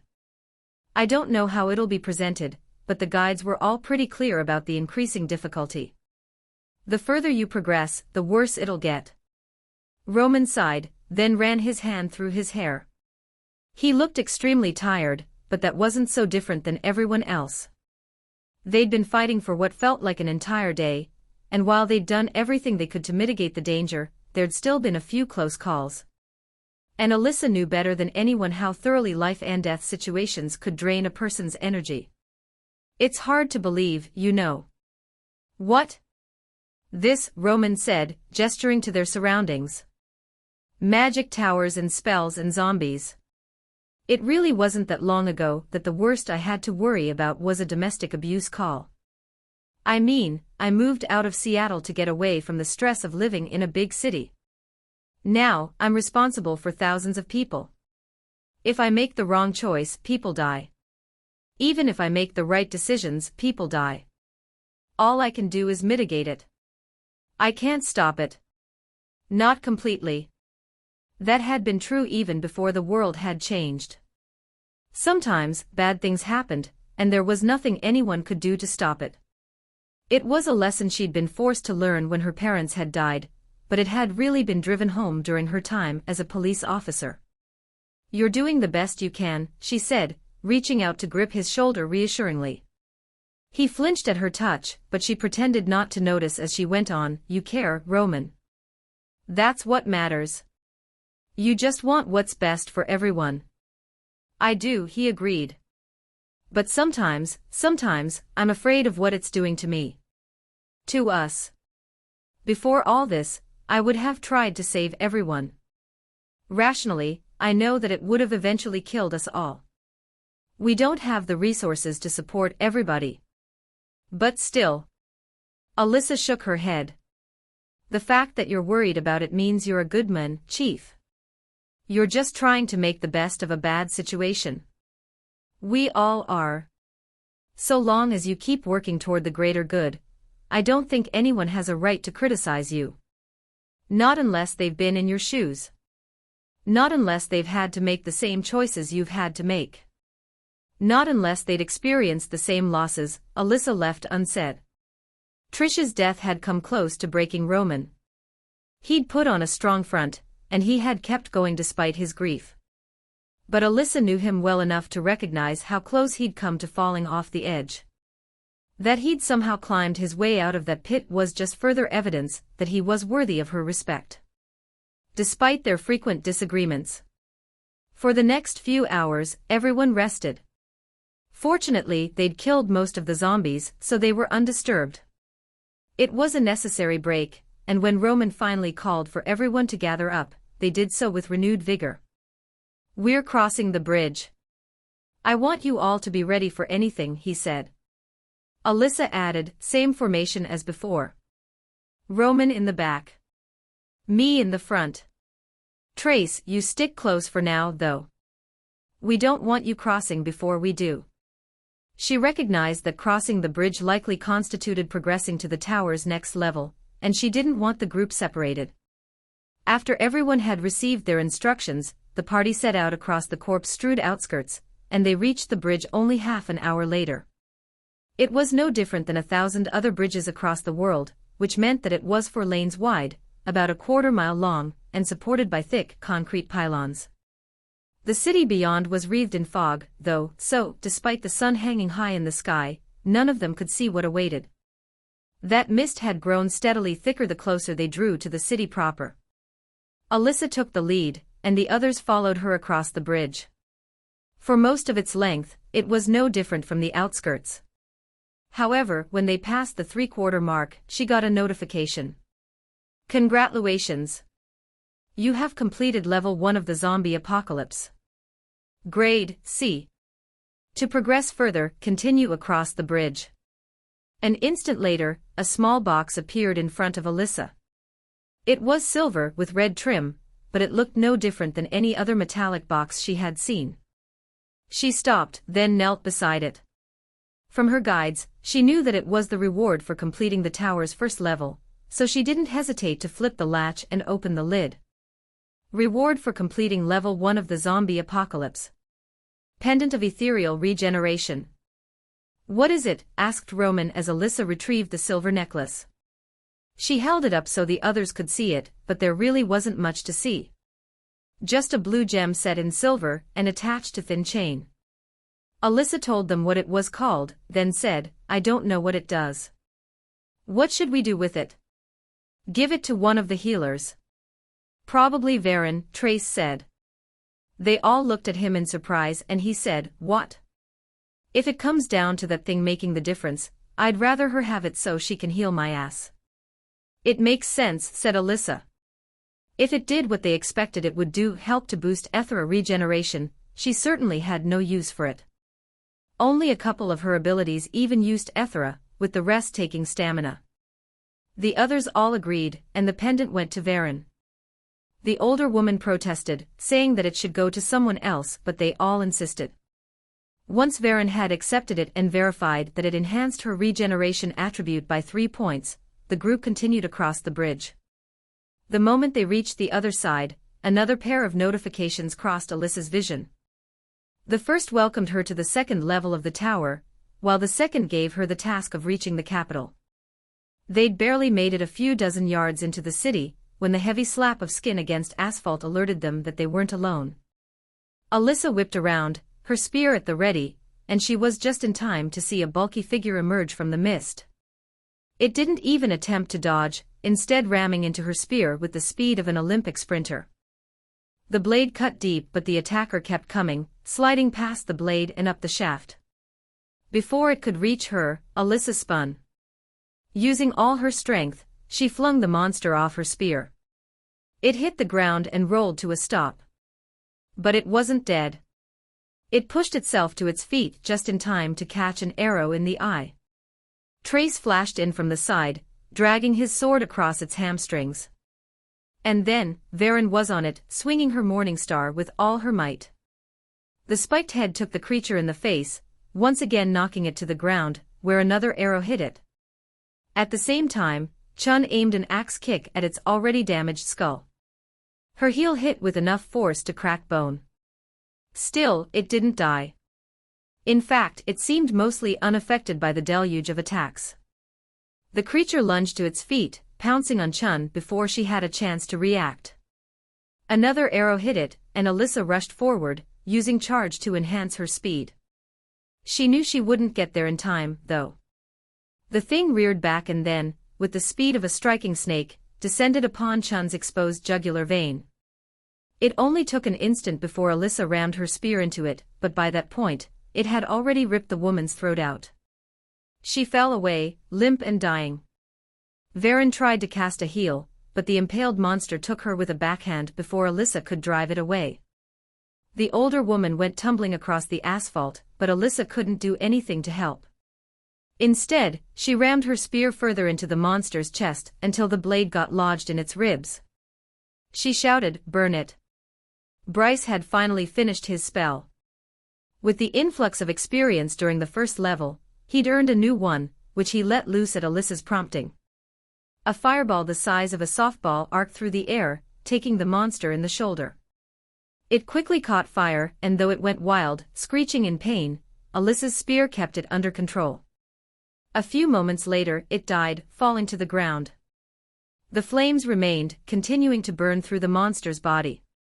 It was a bulky thing, with the sort of muscles that would have qualified it to compete as a professional wrestler, and though it looked vaguely human, it clearly wasn't.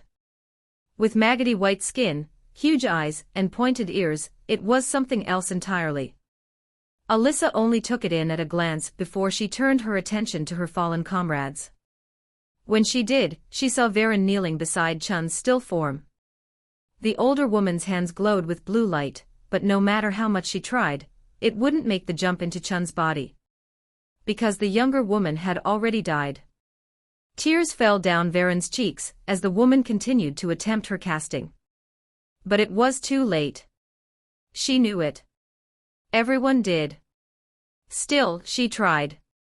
Over and over again until Roman rested his hand on her shoulder, saying, "She's gone." Varen didn't respond. Instead, she rose, then collapsed against the man's chest. He wrapped his arm around her, comforting the priest as best he could.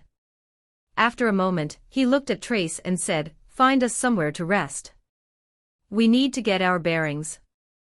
As Alyssa watched the men disappear into the mist, she realized what had happened. On the surface, they were powerful enough to fight the monster. However, because of the nature of the previous level, where the zombies were all relatively weak, they'd gotten sloppy. And this new enemy had taken advantage of it. That was her fault. She was the battle leader, and now, because of her failure, one of their number was dead. She had always known it was possible. Likely, even. But knowing it was coming and watching someone die were two very different things. It was especially impactful because, at the end of the day, Chun had been her responsibility. Then and there she vowed to keep everyone else alive as they climbed the tower. But in the back of her mind, she couldn't help but doubt herself. Did she have the ability to follow through with that promise? Maybe. Maybe not. Only time would tell. With that in mind, she collected Chun's body, and when Trace returned, the subdued but alert group followed him into the lobby of one of the skyscrapers. Once inside, they found their way to a side room, where they blockaded the door with disused furniture. Thus secured, they turned their attention to saying goodbye to the woman. Varen was the most affected, but none of them could look at their party member's corpse without at least some guilt. As it turned out, Roman had known the woman best, and he handled the impromptu eulogy. She was a good person. I didn't know her for long. She only arrived at Easton a little less than a month ago, he said. But she led a group of 40 people across the wilderness, personally keeping most of them alive. She was a protector and a healer, and she will be missed. He delivered the short speech in a dry, emotionless voice, but Alyssa knew Roman well enough to recognize his guilt. Probably because she felt it, too. For a long while, they just sat there, stunned. It hadn't been that long ago that they'd been joking amongst one another. Now, though, none of them even considered making flippant remarks. Eventually, they started planning for the immediate future. They had a destination, though they didn't know where it was, so finding the capital was the first order of business. Next, once it was found, they needed a safe way to make the journey. None of them thought that the monster that had attacked them was the only enemy, after all. Likely, there were a lot more of them out there. In the end, it came down to taking the journey in steps. They intended to go from one building to another, using Trace and Roman as scouts. It wasn't elaborate, and it certainly wasn't a perfect plan, but it was the best any of them could come up with. So with that established, the group set out, leaving the corpse of one of their own behind. Alyssa could only hope that it would be the last time they would be forced to do so. As Elijah padded down the corridor, a chill ran up his spine, raising his hackles. Cloaked in guise of the unseen, he was safe from observation, but he still felt like something was watching him. Over the past few days, an eerie ambience had blanketed the labyrinth, setting him on edge even if nothing had outwardly changed. When he looked around, the same moss-covered walls and endlessly twisting turns greeted him.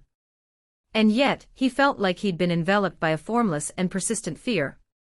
Since finding that first body or hunk of flesh, fur and bone, really he had come across a half-dozen more, all in various states of decay.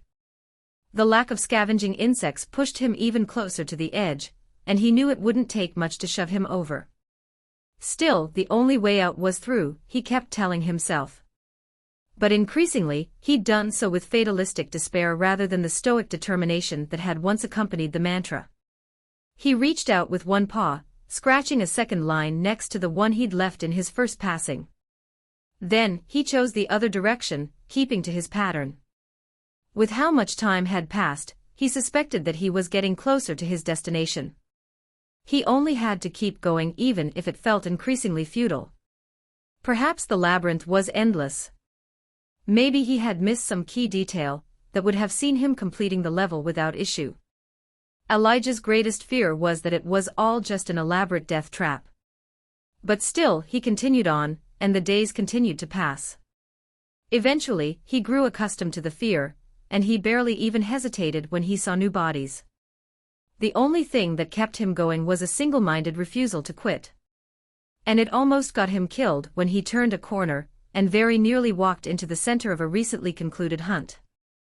The most intact simian body he'd yet seen within the maze lay in the middle of the corridor, surrounded by the creatures who'd obviously killed it. At first, Elijah thought they were terrestrial birds, though that impression was based more on the way they moved than how they looked. It was only when he looked a little closer that he realized that they were 4-foot-tall reptiles that stood on 2 legs. In real life, raptors had not been the devastating predators portrayed in popular media. Instead, they were much smaller than how they were usually depicted, and they were primarily scavengers. However, these creatures very much resembled the fearsome dinosaurs he'd seen in movies and on television, though they differed in one major way. They looked like they'd been made of twisted roots, with thorns for teeth, and tufts of moss in place of feathers. Still, there were 6 of the creatures huddled around and tearing chunks of flesh from the carcass. Elijah backed away, praying that his guise of the unseen was enough to keep him hidden. And to his surprise, he made it back around the corner without gaining their attention. When he did, he let out a feline sigh, then sank to his haunches. He had a choice to make. Either he could backtrack and try to find another way through the maze. There were still plenty of untapped routes. Conversely, he could follow the root raptors. Guys of the Unseen seemed to be up to the task of keeping him hidden, but it would only take a single misstep to ruin the effect. And then he'd have to deal with an entire pack of the creatures. The first option was safer, but no matter how he looked at it, Elijah felt it was the wrong move. He'd been trekking through the maze for so long, and he'd barely seen anything break up the monotony. And given that the environment was a manufactured level of the tower, it suggested that there would be no coincidences. If something changed, it was meaningful. So it stood to reason that the root raptors were important. Following them was the right choice, even if it was more dangerous than the alternative. With that in mind, Elijah ensured that his enhancements and Guys of the Unseen were active, then stepped around the corner where he settled down to wait. The raptors never noticed him, due in no small part to their grisly feast. They tore the simian corpse apart, seemingly reveling in the dismantling as much as they enjoyed the meal.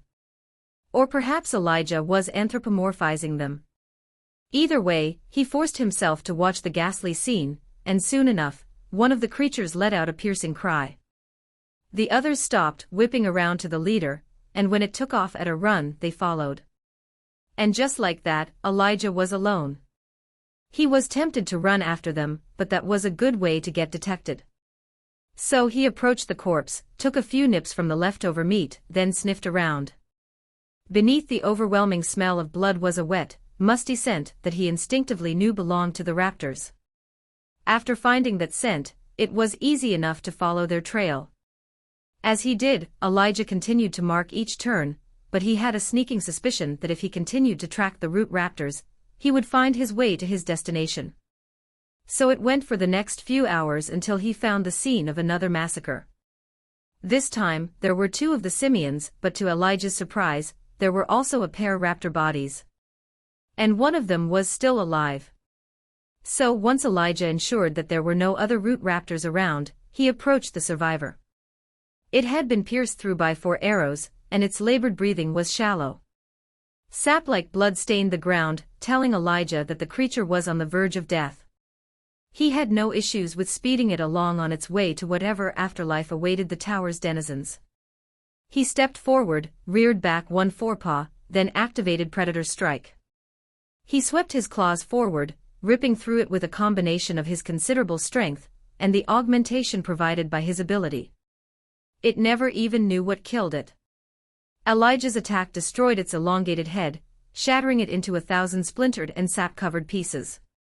He received some kill energy, but it wasn't enough to send him to the next level. So, after ensuring that there was nothing useful around the corpses, he continued to follow the trail. Over the next few hours, he came across 3 more scenes of slaughter, each with 2 or more simian corpses. However, there weren't any other dead or dying raptors. Seeing that, he didn't spend much time investigating them.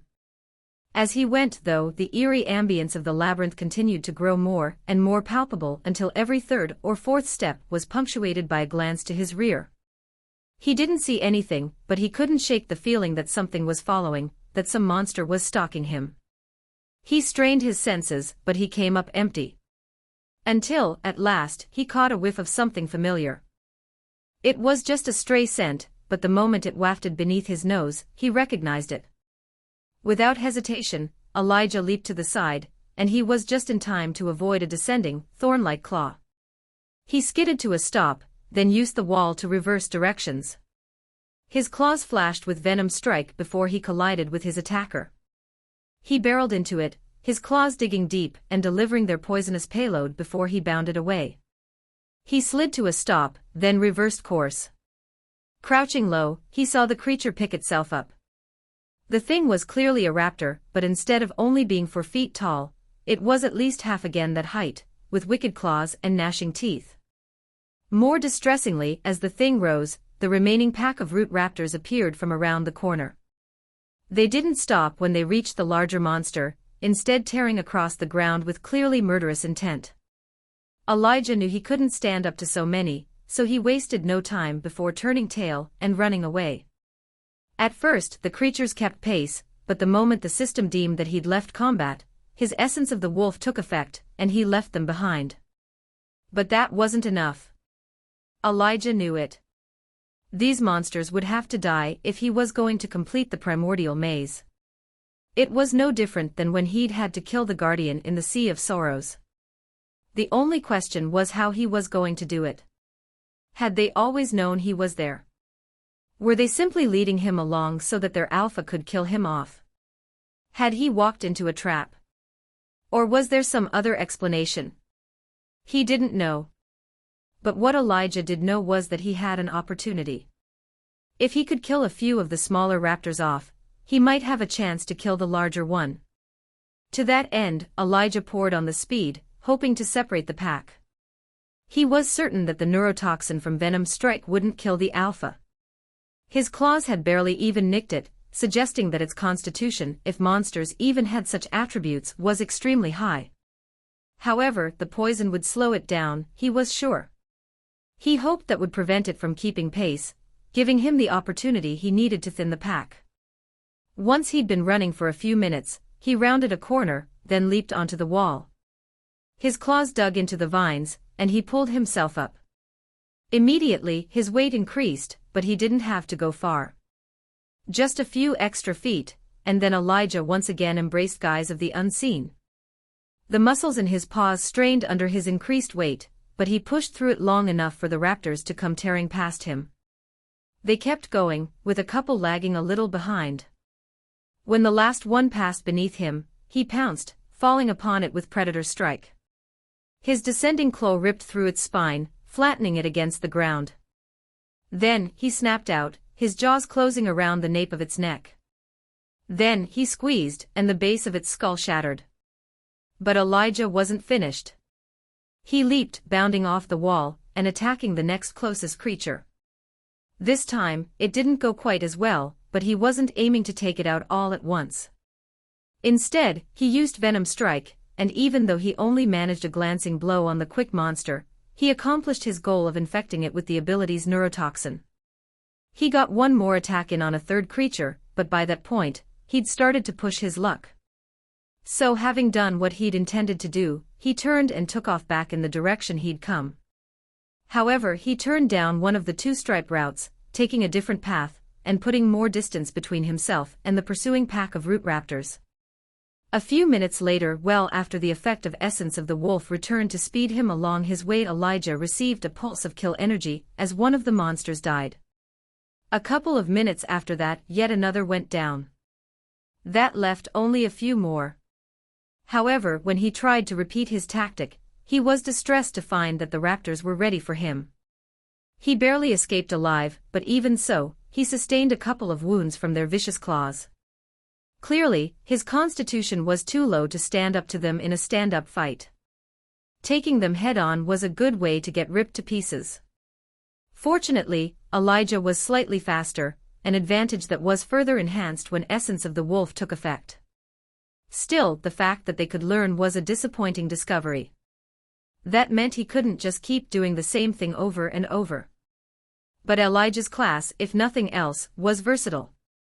If he couldn't kill them in his panther form, then his caster form would pick up the slack. So once Elijah judged he was far enough ahead, he shifted back to human form, then adjusted his enhancements, exchanging the extra dexterity of Essence of the Monkey for more constitution via Essence of the Boar. Then, he cast Healing Rain and settled into wait at the end of a long corridor. The three remaining raptors appeared only a minute or so later, and he wasted no time before channeling Storm's Fury through his Staff of Natural Harmony. Lightning tore across the intervening distance between them, hitting the first monster and knocking it back into the other members of its pack. They went down in a heap, and Elijah cast Snaring Roots, further entangling them. Finally, he brought another Storm's Fury to bear, intending to keep casting until he finished them off. The first monster died after the third cast. It took two more to kill the fifth, but by that point, the third and final root raptor had regained its feet and closed the distance. Elijah didn't have enough Ethera to cast his spell again, so he reared back and swung his staff with every ounce of strength he could muster. The monster wasn't expecting the vicious attack, so it took the blow directly in its open mouth. The impact cracked its lower jaw, and the momentum of the attack sent it skidding across the ground. Elijah's every instinct told him to leap upon it and finish it off, but his rational mind screamed at him that doing so would be a terrible idea. The alpha couldn't be that far behind, and even if it didn't catch up anytime soon, the little raptor was more than capable of ripping him to fleshy ribbons. So once again, Elijah turned tail and ran. It didn't matter how long it took to kill the thing. Hit and run. That was his game. Standing and fighting was too dangerous. His feet slapped against the ground as he sprinted to safety. The raptor recovered its feet before Elijah turned a corner, and to his distress, essence of the wolf didn't kick in. Without that extra movement speed, he couldn't outrun it. Not in human form, at least. But he could still ambush the thing. So as he turned the corner, he reached out, grabbing one of the vines attached to the wall, and forced himself to a stop. Then, he hefted his staff and waited. The raptor came screaming around the corner only to once again find itself on the wrong end of Elijah's staff. This time, though, the attack carried with it a venom strike, infecting the monster with a neurotoxin that would eventually kill it. Having delivered that blow, Elijah once again sprinted away. A minute later, essence of the wolf took effect, telling him that his strategy of slowing the monster down had been effective. A couple of minutes after that, he received another dose of kill energy. Just like that, he'd finished the pack off. Now, Elijah only needed to take out the alpha. Something told him that doing so would be much more difficult than killing the pack of smaller creatures. "Are you certain?" asked Cabot, using the same imperious tone he'd heard from his father on so many occasions. The effect, in his opinion, was ruined by a lack of a throne room. Or perhaps by the presence of his disgustingly common office, with its mismatched, oversized furniture, bare walls, and the stubborn draft that kept the space annoyingly cool. Still, he sat in his dwarf-sized chair, back straight and chin held high, just like he'd been taught. Neria shook her head. "I'm sorry, but there's no certainty to be had in a situation like this," she said. "We caught only a trace, and it is unclear how old it is." He leaned forward. "But you're sure of the trail's origin, right?" he said, a little eagerness peeking through. "The trackers are," she answered. Cabot's heartbeat sped up at the confirmation. "A dragon? A real one, and not some lowly drake? On a freshly integrated backwater like Earth?" It didn't seem possible. In fact, it was so improbable that, despite Neria's insistence, his skepticism persisted. Still, even the possibility of something like that was enough to excite him in ways he didn't want to acknowledge. If it was a real dragon's trail, then it presented a unique opportunity. Dragons were an elder race, and as such, even the weakest among them were nearly unassailable for someone like Cabot. He'd heard of whole continents being decimated after a dragon's descent. But Earth, being newly integrated, couldn't support power like that. If a true dragon fell upon the baby planet with its full might intact, the entire world would know about it. Right before their death. They probably wouldn't even recognize the surge of Ethera for the danger it would represent. Newly integrated planets were slowly introduced to Ethera for a reason. It was why each world was transformed the moment they were touched by the world tree, but that was just setting the table for a slow and steady rise of Ethera levels. If a fully developed member of one of the elder races descended upon Earth so soon, after its initial transformation, the planet would be destroyed by the flood of potent Ethera that came with the creature's aura. That was why the planet represented such a unique opportunity for someone like Cabot. On his own planet of Norat, he was still a weakling. But on Earth? He was already near the peak. The natives would quickly catch up, though. The environment was carefully cultivated to drive them to progress. So Cabot could feel his lead dwindling by the day, which was why he needed to seize every opportunity that presented itself. There was the island across the narrow strait, but he was still wary of whatever guardian called it home. He'd contemplated sending more explorers to check it out, but a combination of caution, fear, and the necessity of fulfilling his duties to Ironshore had kept him from committing even one team to such an endeavor. After all, guardians were normally tethered to their natural treasures, but it wasn't completely unheard of for one to go on the offensive if it felt threatened. Cabot had no intention of prompting such a reaction. He still intended to take the island and whatever treasure it housed, but he would only do so once he'd had the chance to progress a little more. And the potential dragon represented just such an opportunity. Because if one was here, that meant it was young and inexperienced. Vulnerable at least as much as any dragon ever was. "What do you want to do?" asked Neria. Cabot shifted in his overly large chair as he thought about her question. His people had a long history of hunting powerful beasts. It was one of the reasons they'd risen to such prominence. He knew what he needed to do, but he also knew it would take almost every coin of Ethereum he'd earned since coming to Earth. It wasn't a huge sum, but a combination of his pay, the profits from the Slow Dwarf Tavern, and the proceeds from selling a few minor treasures had left him far richer than when he'd arrived. He had intended to use that money to commission some new equipment, like some simple grade armor, or a piece of jewelry that might grant him an attribute point or two. But if he could capture a dragon and drain its essence, the gains would far outstrip anything he could gain from mere equipment. After that, all it would take was commissioning a decent alchemist to create an appropriate potion, and his cultivation would see marked progression. He might even develop a proper core, something that would, even in optimal conditions, take months. Realistically, he didn't expect to reach the first stage of core development for years. If he could accelerate that process with a potion created from a real dragon's essence, he would put himself on a path that would eventually take him to the peak of the new world. So there really was no choice to make. Only one option was viable. Do nothing. "Not yet," he said. "I need to go to the branch. When I return, we will act." With that, he pushed himself from the chair, dropping a few extra inches to the office floor. Normally, that would have annoyed him something fierce, but he was too excited to let his ill-fitting office get to him. He didn't even bother flirting with Neria, or asking her out. He knew she was hesitant to acquiesce to his advances, probably because she didn't want to seem like she was getting special treatment, but he knew she would give in eventually.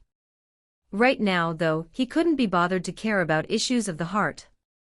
He had a lot to do, and not much time to accomplish his goals. After all, there was no guarantee that the dragon wouldn't move on, and quickly. So he pushed past Neria, then left the office behind.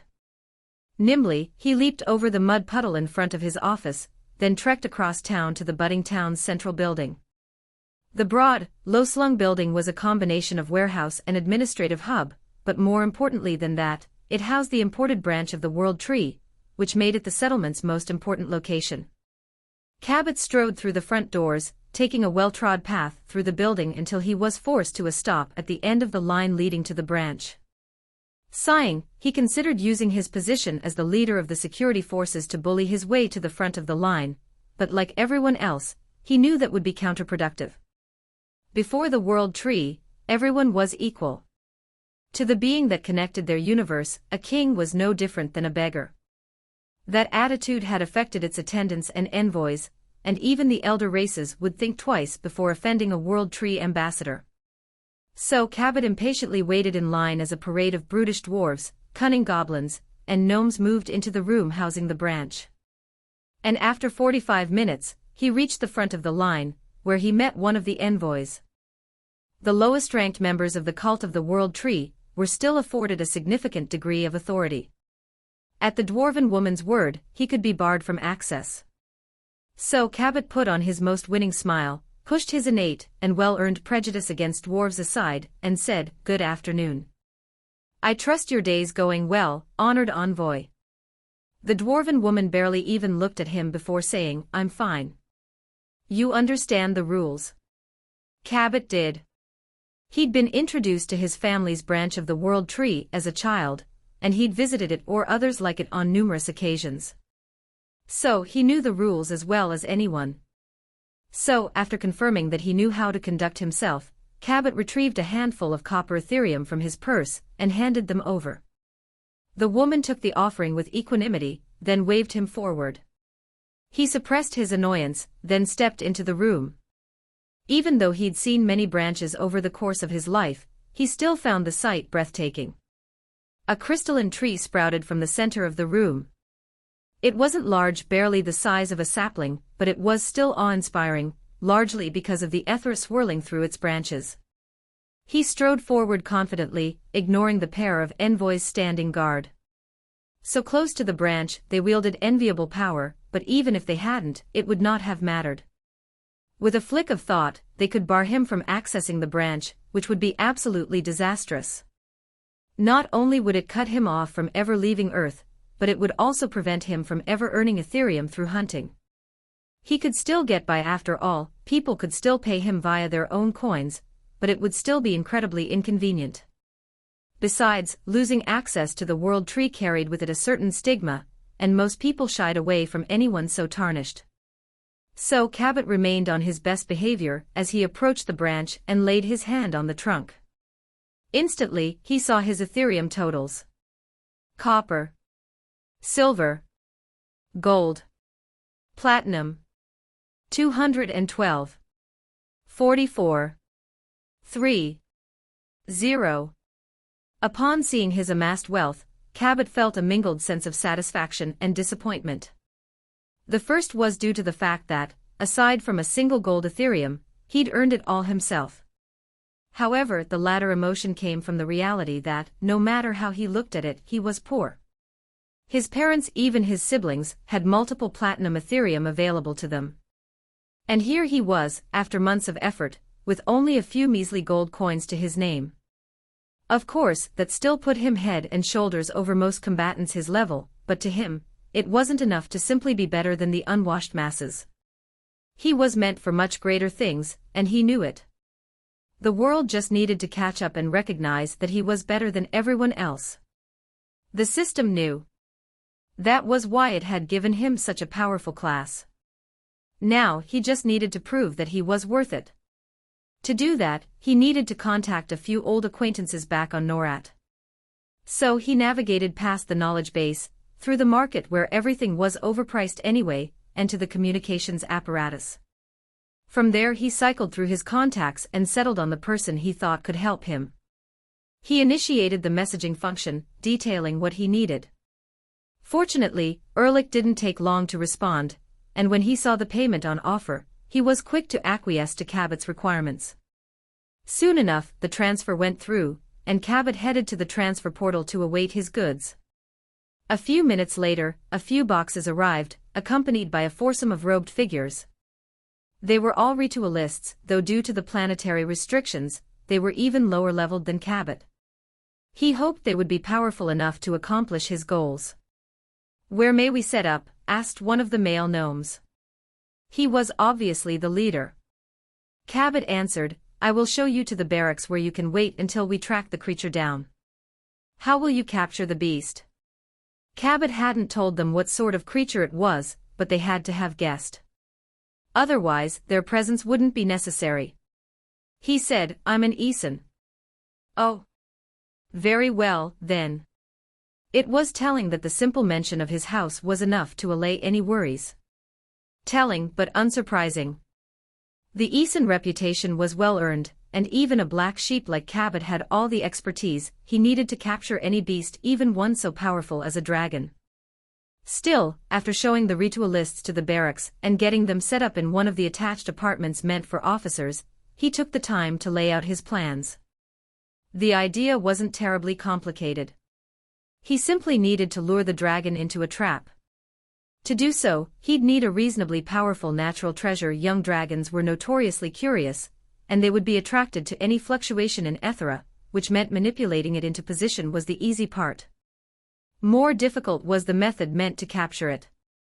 The entrapment ritual was a family secret, and one Cabot had learned as a child. He'd since put it into use on multiple occasions, which meant that, with the materials he'd gotten from Ehrlich, it would be easy enough for him to empower the ritual. Cabot hoped that would be the case, at least, because he'd just used every Ethereum coin at his disposal. Even the coppers. So, if it didn't work, he would be back to square one. With that in mind, he gathered the scouts who'd found the dragon's trail, and set off into the surrounding wilderness, hopeful that he'd taken the first steps toward realizing his vast potential. The Alpha never showed up, much to Elijah's chagrin. He was keyed up and ready to fight, and the moment he regained enough Ethera, he resumed his predator form before retracing his steps. It wasn't easy, finding his way back to the site of the original ambush, but the marks he'd previously left at every intersection proved their worth. Eventually, he arrived, and to his mingled disappointment and relief, the Alpha was nowhere to be seen. But its scent was everywhere.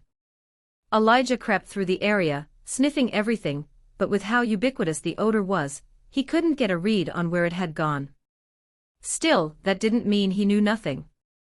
It probably wasn't back the way he'd come, so it had to have gone forward. So he left the site behind and continued in much the same way he'd spent the past month progressing through the labyrinth. And like that, he kept going, moving slowly and methodically. Never did he drop his guard, though. The giant root raptor had surprised him once, and he wasn't going to let it happen again. It wasn't long before Elijah felt that same formless fear that had preceded his previous encounter with the Alpha Raptor. But no matter how closely he looked, there was nothing following him. Did the thing have some sort of concealment skill, just like Elijah's guise of the unseen?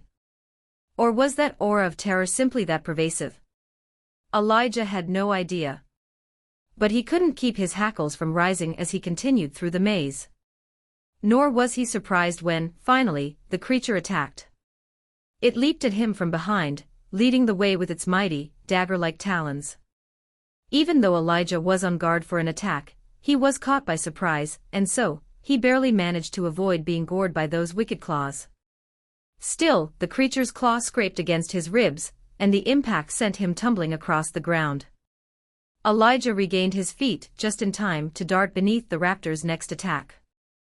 He lashed out with his own claws, raking them across his foe's ankles in an effort to render it immobile. But his efforts only scattered a few wood chips across the ground. He didn't stop moving, though, dashing past the much larger figure. He leaped, bounded off the wall, and sent himself flying toward the still-turned raptor. He activated Venom Strike, then latched onto the monster's back. Holding on with his front claws, he kicked with his back legs, digging into the raptor's lower back. In addition, he latched onto it with his jaws, activating Venom Strike again. And again. The raptor wheeled around, trying to dislodge Elijah, but it was useless. Not until Elijah's repeated usage of his ability drained his energy and fatigue began to set in. His muscles went slack, and a second later, the raptor's wild bucking sent him flying through the air to crunch against the moss-covered wall. Elijah narrowly retained his consciousness. As the giant root raptor spun about and charged, he could barely lift his head, much less dodge the creature's charge. He'd overreached, and now, he was a sitting duck. With exhaustion setting in, Elijah knew his panther form was useless. So, without any further hesitation, he resumed his human form. It took a second for the transformation to complete, and by that point, the raptor was upon him. Elijah didn't have time to use his staff. He simply raised his hand and cast Storm's Fury as the raptor clamped down on his shoulder, its teeth digging in down to his navel. Lightning descended from the sky, tearing into the monster's back, but rather than dislodge the creature, the resulting convulsions tightened its jaws. Razor-sharp teeth ripped into Elijah's vulnerable flesh, but he cast the spell again. At the same time, he slapped his hand against his side, casting Touch of Nature. It did almost nothing as the raptor ripped his flesh to shreds. So he cast it again. He summoned Healing Rain, too. But he knew he wasn't going to last much longer. Already, he could feel the weakness of blood loss setting in, and that was saying nothing for whatever damage its teeth were inflicting upon him. But Elijah couldn't give up. Not after he'd come so far. He refused. Even as he rapidly descended into shock, Elijah's mind whirled, searching for some solution. And the only thing he could come up with was a gamble. If he did it, he wouldn't have anything left. Not for a while. He didn't have a choice, though. So as he bled out, he cast Swarm. 1,000 biting flies manifested in a cloud, then descended upon the raptor. They tore into its most vulnerable places. Some targeted its fleshy eyes, while others flew into its half-open mouth and down its throat, biting all the way. The shock of it sent the monster reeling backwards, and suddenly, Elijah was free. The raptor bucked, throwing its head back and snapping at the biting flies. But its efforts were useless. The little creatures were too small and far too numerous. They could only last so long, though, and after a little more than 30 seconds they dissipated. For a moment, the raptor was confused by their sudden disappearance, but soon enough, it locked its eyes back on Elijah, who still hadn't moved. His still active healing rain helped with some of his injuries, but he was too drained to make a break for it. So, devoid of Ethera and with exhaustion weighing him down, Elijah just glared at the raptor in defiance. Then he screamed. It was a wordless roar, but it still took the raptor by surprise. It took a step back and then, miraculously, it stumbled. That's when Elijah saw the black tendrils creeping up its neck. It tried to right itself, but it stumbled again. Then, it fell on its side. The monster's foreclaws scraped against the ground as it attempted to drag itself forward, to finish the job it had started. And yet, it couldn't. With every passing second, the neurotoxin from Elijah's venom struck course through its veins. That, combined with the afflictions from Swarm, slowly killed it. When it died only half a minute later, Elijah received a huge burst of kill energy that pushed him into level 28. He barely noticed, though. He was far too focused on his own plight. He was naked, bleeding like a stuck pig, and completely drained of energy and Ethera. If he hadn't had the presence of mind to cast healing rain in the middle of battle, he would have already died. The same could be said for his choice to use Essence of the Boar and Aura of Renewal. Without either, he'd have died. He still might. But no matter what else, he'd won. He had beaten the raptor, and in his increasingly delirious state, that was all that really mattered. Gradually, with the aid of healing rain, the bleeding slowed, then stopped. At the same time Elijah's Ethera regenerated enough that he could use Touch of Nature. He didn't dare look down at the gaping wound stretched across his chest. Instead, he just put his hand into position and cast the spell. It didn't do much, but it did help him feel slightly better. Over the next day, or it might have been longer, Elijah healed himself every time he regenerated enough Ethera to fuel Touch of Nature. At the same time, he kept healing rain going. And between the two, as well as the increased regeneration provided by Aura of Renewal, he was slowly healed. For the first few hours, it was touch and go, and he very nearly slipped into unconsciousness on more than one occasion. However, he forced himself to stay awake, and at some point, he passed from critical condition to something a little less serious. When he was finally healthy, he took a moment to inspect the site of the injury, and he found the puckered flesh of a long, wide scar that extended from his collarbone, across his pectoral muscle, and almost to his navel. It went well with the acid scars on his right arm. "How is this my life now?" he muttered to himself, running his fingers along that scar. It was difficult to wrap his mind around how many times he'd nearly died since entering the tower. But unless he was completely off base, that was the last challenge he'd have to complete. Maybe. Certainly, the pack of raptors and their alpha had certainly felt like a threat on par with the guardian of the last level. However, he had to acknowledge that there was every possibility that, with the increased difficulty of the third level, he might have to fight something even more fearsome. If that turned out to be the case, Elijah was not confident in his ability to survive. But as had been his mantra since entering the tower and even before, really he didn't have much choice but to keep moving forward. Sometimes, a man had to do difficult things if he wanted to survive, and there was no point whining about it, even in his own head. So once he was healed, Elijah pushed himself to his feet and stretched his stiff muscles. After checking to see if the raptor had anything useful on its body, and finding nothing, Elijah shifted back into his mist panther form and continued his exploration of the labyrinth. On the surface, it was no different than before he'd killed the raptor, but somehow, it felt safer. He felt stronger. That was when he remembered that he'd gained another level. Elijah opened his status to make sure. Name: Elijah Hart. Level: 28. Archetype: Druid. Class: Animist. Specialization: Not applicable. Alignment: Not applicable. Strength 29.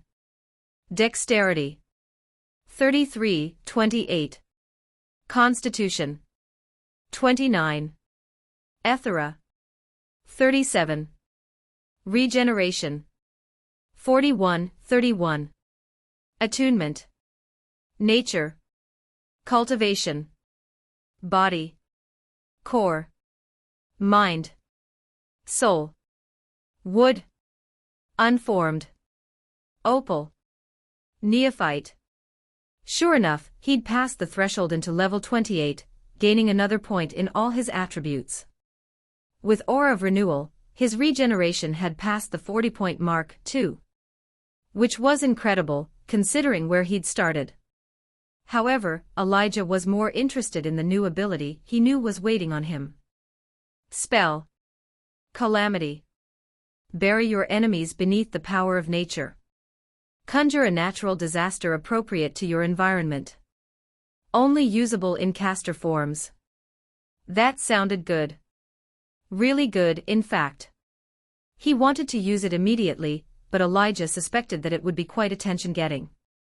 The last thing he wanted was to bring more enemies down on his head. After all, he knew that at least the primitive 8 creatures had some sort of presence within the maze. So he refrained from shifting back into his human form and trying it out. Instead, Elijah continued through the labyrinth. As he went, he realized something was wrong. He couldn't put his finger on it. There was no odor to indicate any other creatures were around. No formless fear to herald the arrival of another raptor. Nothing. And then it hit him. It had stopped raining. In fact, when he looked up, Elijah saw sunlight peeking through the clouds. He had no idea what it meant, but he couldn't help but bask in the sudden cessation of precipitation. Like that, he stood, tilting his feline face toward the sky and bathing in the warmth of a weak ray of sunlight. However, eventually, he remembered his task and set off again. With every step, it felt like the light grew stronger until, when he looked up a few hours later, he saw nothing but blue skies. That had to be a good thing, he thought, continuing on. It still took him a further day of exploration, but it felt like no time at all until he finally reached the center of the maze. Elijah's shoulders sagged in relief as he looked across a wide, grassy clearing and saw a simple, stone arch. He didn't need a notification to tell him that he had reached his destination. Once he'd established that there were no threats within the clearing, he shifted back to his human form and stepped forward. A notification flashed before his eyes, verifying what he'd suspected. Congratulations! You have completed level 3 of College Tower. Grade S. To exit the tower, step through the portal. Then, consistent with what had happened when he'd completed the other 2 levels, a small, metallic box appeared before him. He bent down and opened it, revealing a small, crystalline splinter. When he picked it up, another notification flashed before him. Reward for completing level 3 of College Tower. Shard of the World Tree. As before, it didn't come with any explanation or description. But something called the Shard of the World Tree couldn't be trivial. In any case, he hadn't challenged the tower to get rewards. He'd done it to prevent his island from being overrun. So long as he'd accomplished that goal, that was all he really cared about. Anything else was just icing on the cake. After collecting his reward, Elijah took a deep breath, then stepped through the portal. Elijah burst through the surface and took a deep breath of freedom. Bobbing up and down with the waves, he lay back and stared at the winter sun for a few seconds before the frigid water began to affect him. Once numbness started to set in, he swam toward his island. When he got within a few dozen yards, he circled around to avoid the cliff, then finally climbed onto the rocky shore. Nearby, a giant crab was busy picking meat from a huge skeleton that, to Elijah's trained eye, looked like it had belonged to some sort of enlarged sea snake. But he didn't pay any attention to the pervasive stench of the decaying corpse. Instead, he simply sank to his knees and wept. He had won. He had survived. But months of life-or-death battles had taken their toll, both on his body and his psyche. Most of all, his psyche.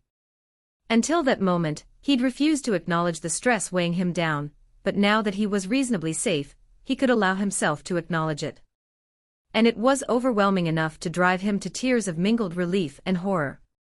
Elijah wasn't sure how long he knelt, weeping, on the rocky shore.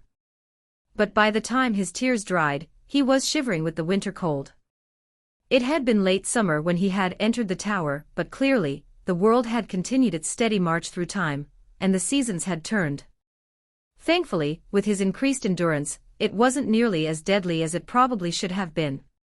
Still, it wasn't comfortable, and so, hefting his staff in one hand and the shard of the world tree in the other, he pushed himself to his feet and crossed the island. Before he'd challenged the tower, Elijah's territory had only extended a couple 100 yards around his grove. However, the moment he'd climbed ashore, he'd known that his domain had grown to encompass the entire island. Because of that, he could feel everything around him. Normally, it was just background noise not dissimilar from the ambient sound of any forest, but with a bit of mental effort, he could know the island down to its most minuscule detail.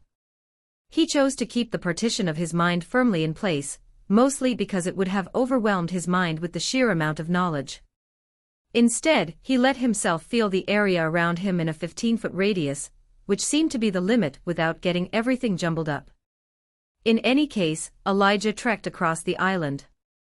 With his increased attributes and essence of the wolf pushing his speed to new heights, he covered the few miles with some alacrity, and soon enough, he arrived at his grove. The sight of the familiar trees, and his home nearly brought him to tears. Again. He'd never been much of a crier, but spending months being abused both physically and psychologically could change that kind of thing in a hurry. And so, as he walked toward the ancestral tree, at the center of the grove, he let himself bask in the emotions. Nerthus, he called, laying his hand on its trunk. He could feel it, and not just the Ethera coursing through it. No, he could feel the life.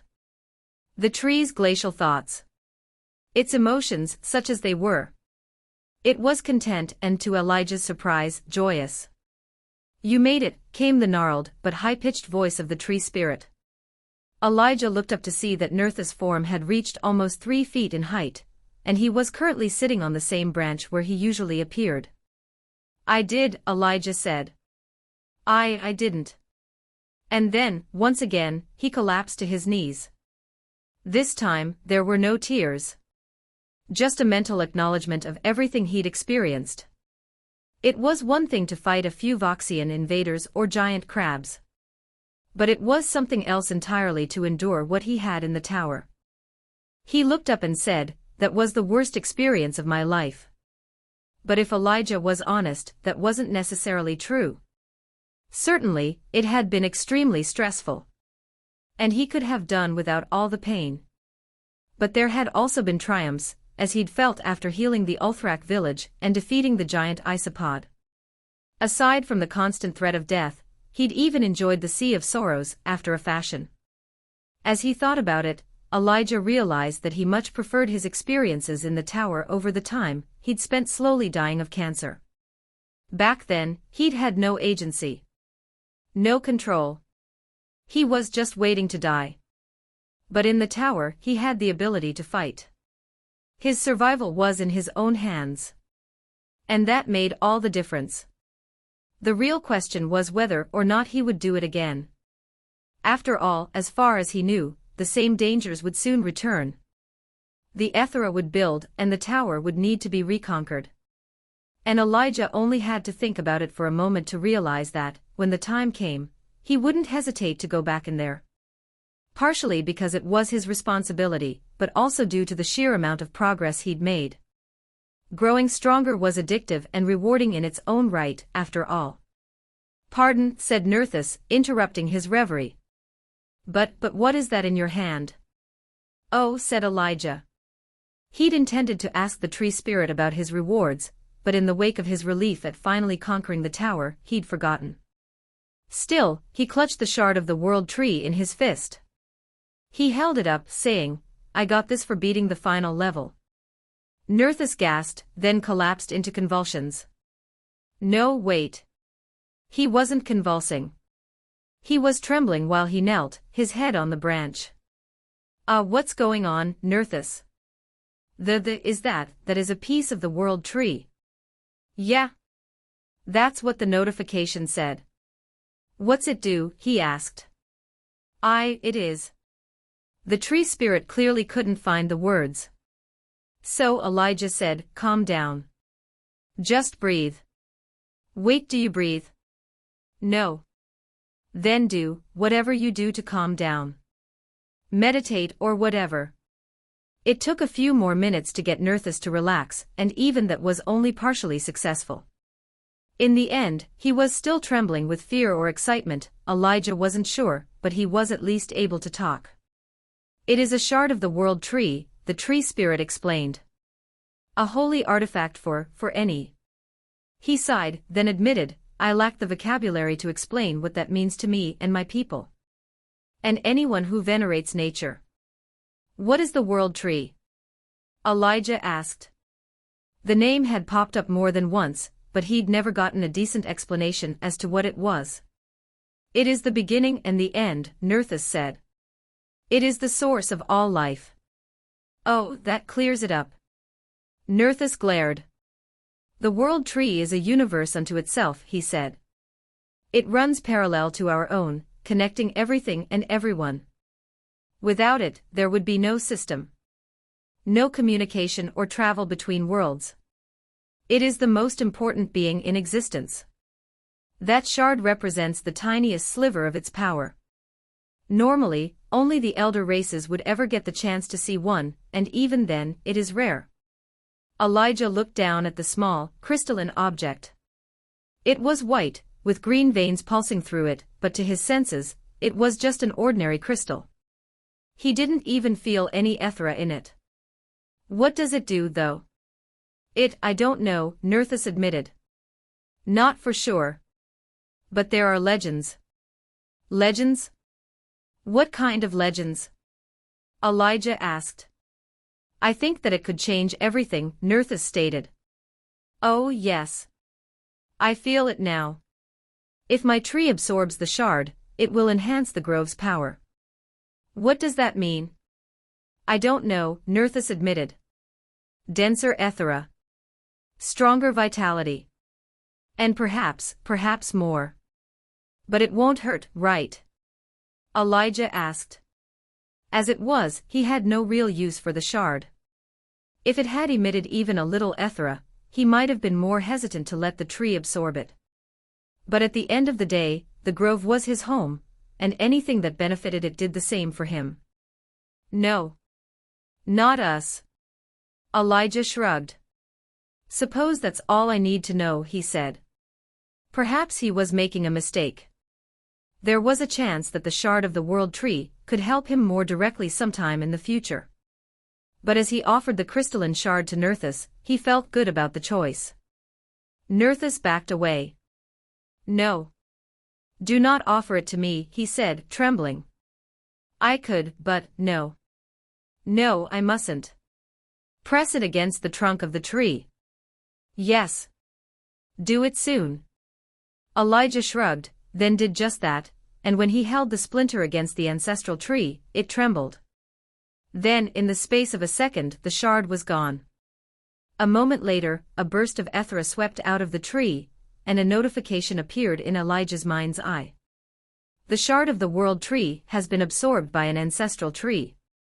I really hope that was a good thing, Elijah said. Oh, it is. Nerthus responded. I can already feel it. And, oh, that is surprising. What is? Elijah asked, a little alarmed. The last thing he needed was more surprises. The ancestral tree is changing. Elijah looked up, saying, looks the same to me. For now, the transformation is, well, it's more like an evolution. Think of it in terms of your cultivation, though all branches at once. And again, this is good, right? He asked. Better than good. It is life-changing. How so? My progression is tied to the tree. The stronger it gets, the more powerful I become. Tell me I didn't just create a monster, Elijah muttered. Oh, no. I am a natural spirit. As such, there is a limit to how much influence I can exert in the physical world. Tending to the tree and by extension, the grove is my purpose. If I ever reach the transcendent stage, that would change but only minutely. Elijah knew he wouldn't get much more information on the subject out of Nerthus, so he nodded. So what can you tell me about the two other items I got in the tower? Elijah said, holding up the hand where he wore both rings. The ring of aquatic travel was visible, but the ring of anonymity was not, though he could still feel it on his pinky finger. The first one lets me breathe underwater, but the other is kind of a mystery. I see only one. Oh. Sorry, Elijah said, pulling the ring off his finger. The moment he did, it became visible. Called the ring of anonymity. Not uncommon in the wider universe, Nerthus said. But it surprises me to see one here, given how new this world is. What does it do? Precisely what its name implies. You can use it to conceal your identity. Does it have one or two options? 3. Anonymous, false identity, and deactivated, Elijah said. Good, good. That means it is at least simple grade. Perhaps even the lower reaches of complex, Nerthus stated. The ring will allow you to either conceal or falsify your identity at will. Like a disguise? No. It only affects the response when others use an identification ability, Nerthus stated. Then, seeing that Elijah had no idea what he was talking about, he went on to explain that some classes and archetypes had abilities that allowed them to identify people and objects. So it's useless for me right now, Elijah said, shaking his head. He put the ring back on. Not really anyone around here to hide from, right? Just so. However, you may want to familiarize yourself with its use. If I may be so bold as to make a suggestion, you may wish to create a benign false identity that you can use when you eventually encounter civilization, Nerthus said. Druids are not common, and there are those who might target you for the archetype. Elijah nodded, then, with a little focus on the ring of anonymity, which brought up the items governing notification. After a little fiddling, he found that he could not only change his apparent level, but he could also choose from a long list of identifiers ranging from fighter to merchant and everything in between. For a long while, Elijah perused the list, as much to get a sense for what was out there as to find a viable alternative identity. The sheer breadth of options was overwhelming, and according to Nerthus, it represented only a fraction of what was really possible. In the end, Elijah chose to reduce his apparent level, and adopt the identity of a generic and non-threatening healer with an eminently common name. Ring of Anonymity equipped. Choose mode. Anonymous. Mike Smith level 18 healer, currently active. Deactivated. With that done, he left the tree spirit to his own devices and for the first time in months, returned to his home. Once there, he wasted no time before heading to the bathroom. One good thing about his months-long stay in the tower was that it had given Nerthus plenty of time to complete the tree house. And that meant that it was now equipped with actual running water. When Elijah stepped under the stream of water, which was more like a natural waterfall than anything else, he felt much of his tension wash away alongside all the dirt and grime he'd accumulated. Unfortunately, there was no soap. Elijah had some ideas about how to remedy the lack, but he'd had no time to put his plans into place, but it was still the most wonderful shower he'd ever experienced. After that, he ambled toward his bed, and for the first time in months, felt secure enough to fall into a deep and dreamless sleep.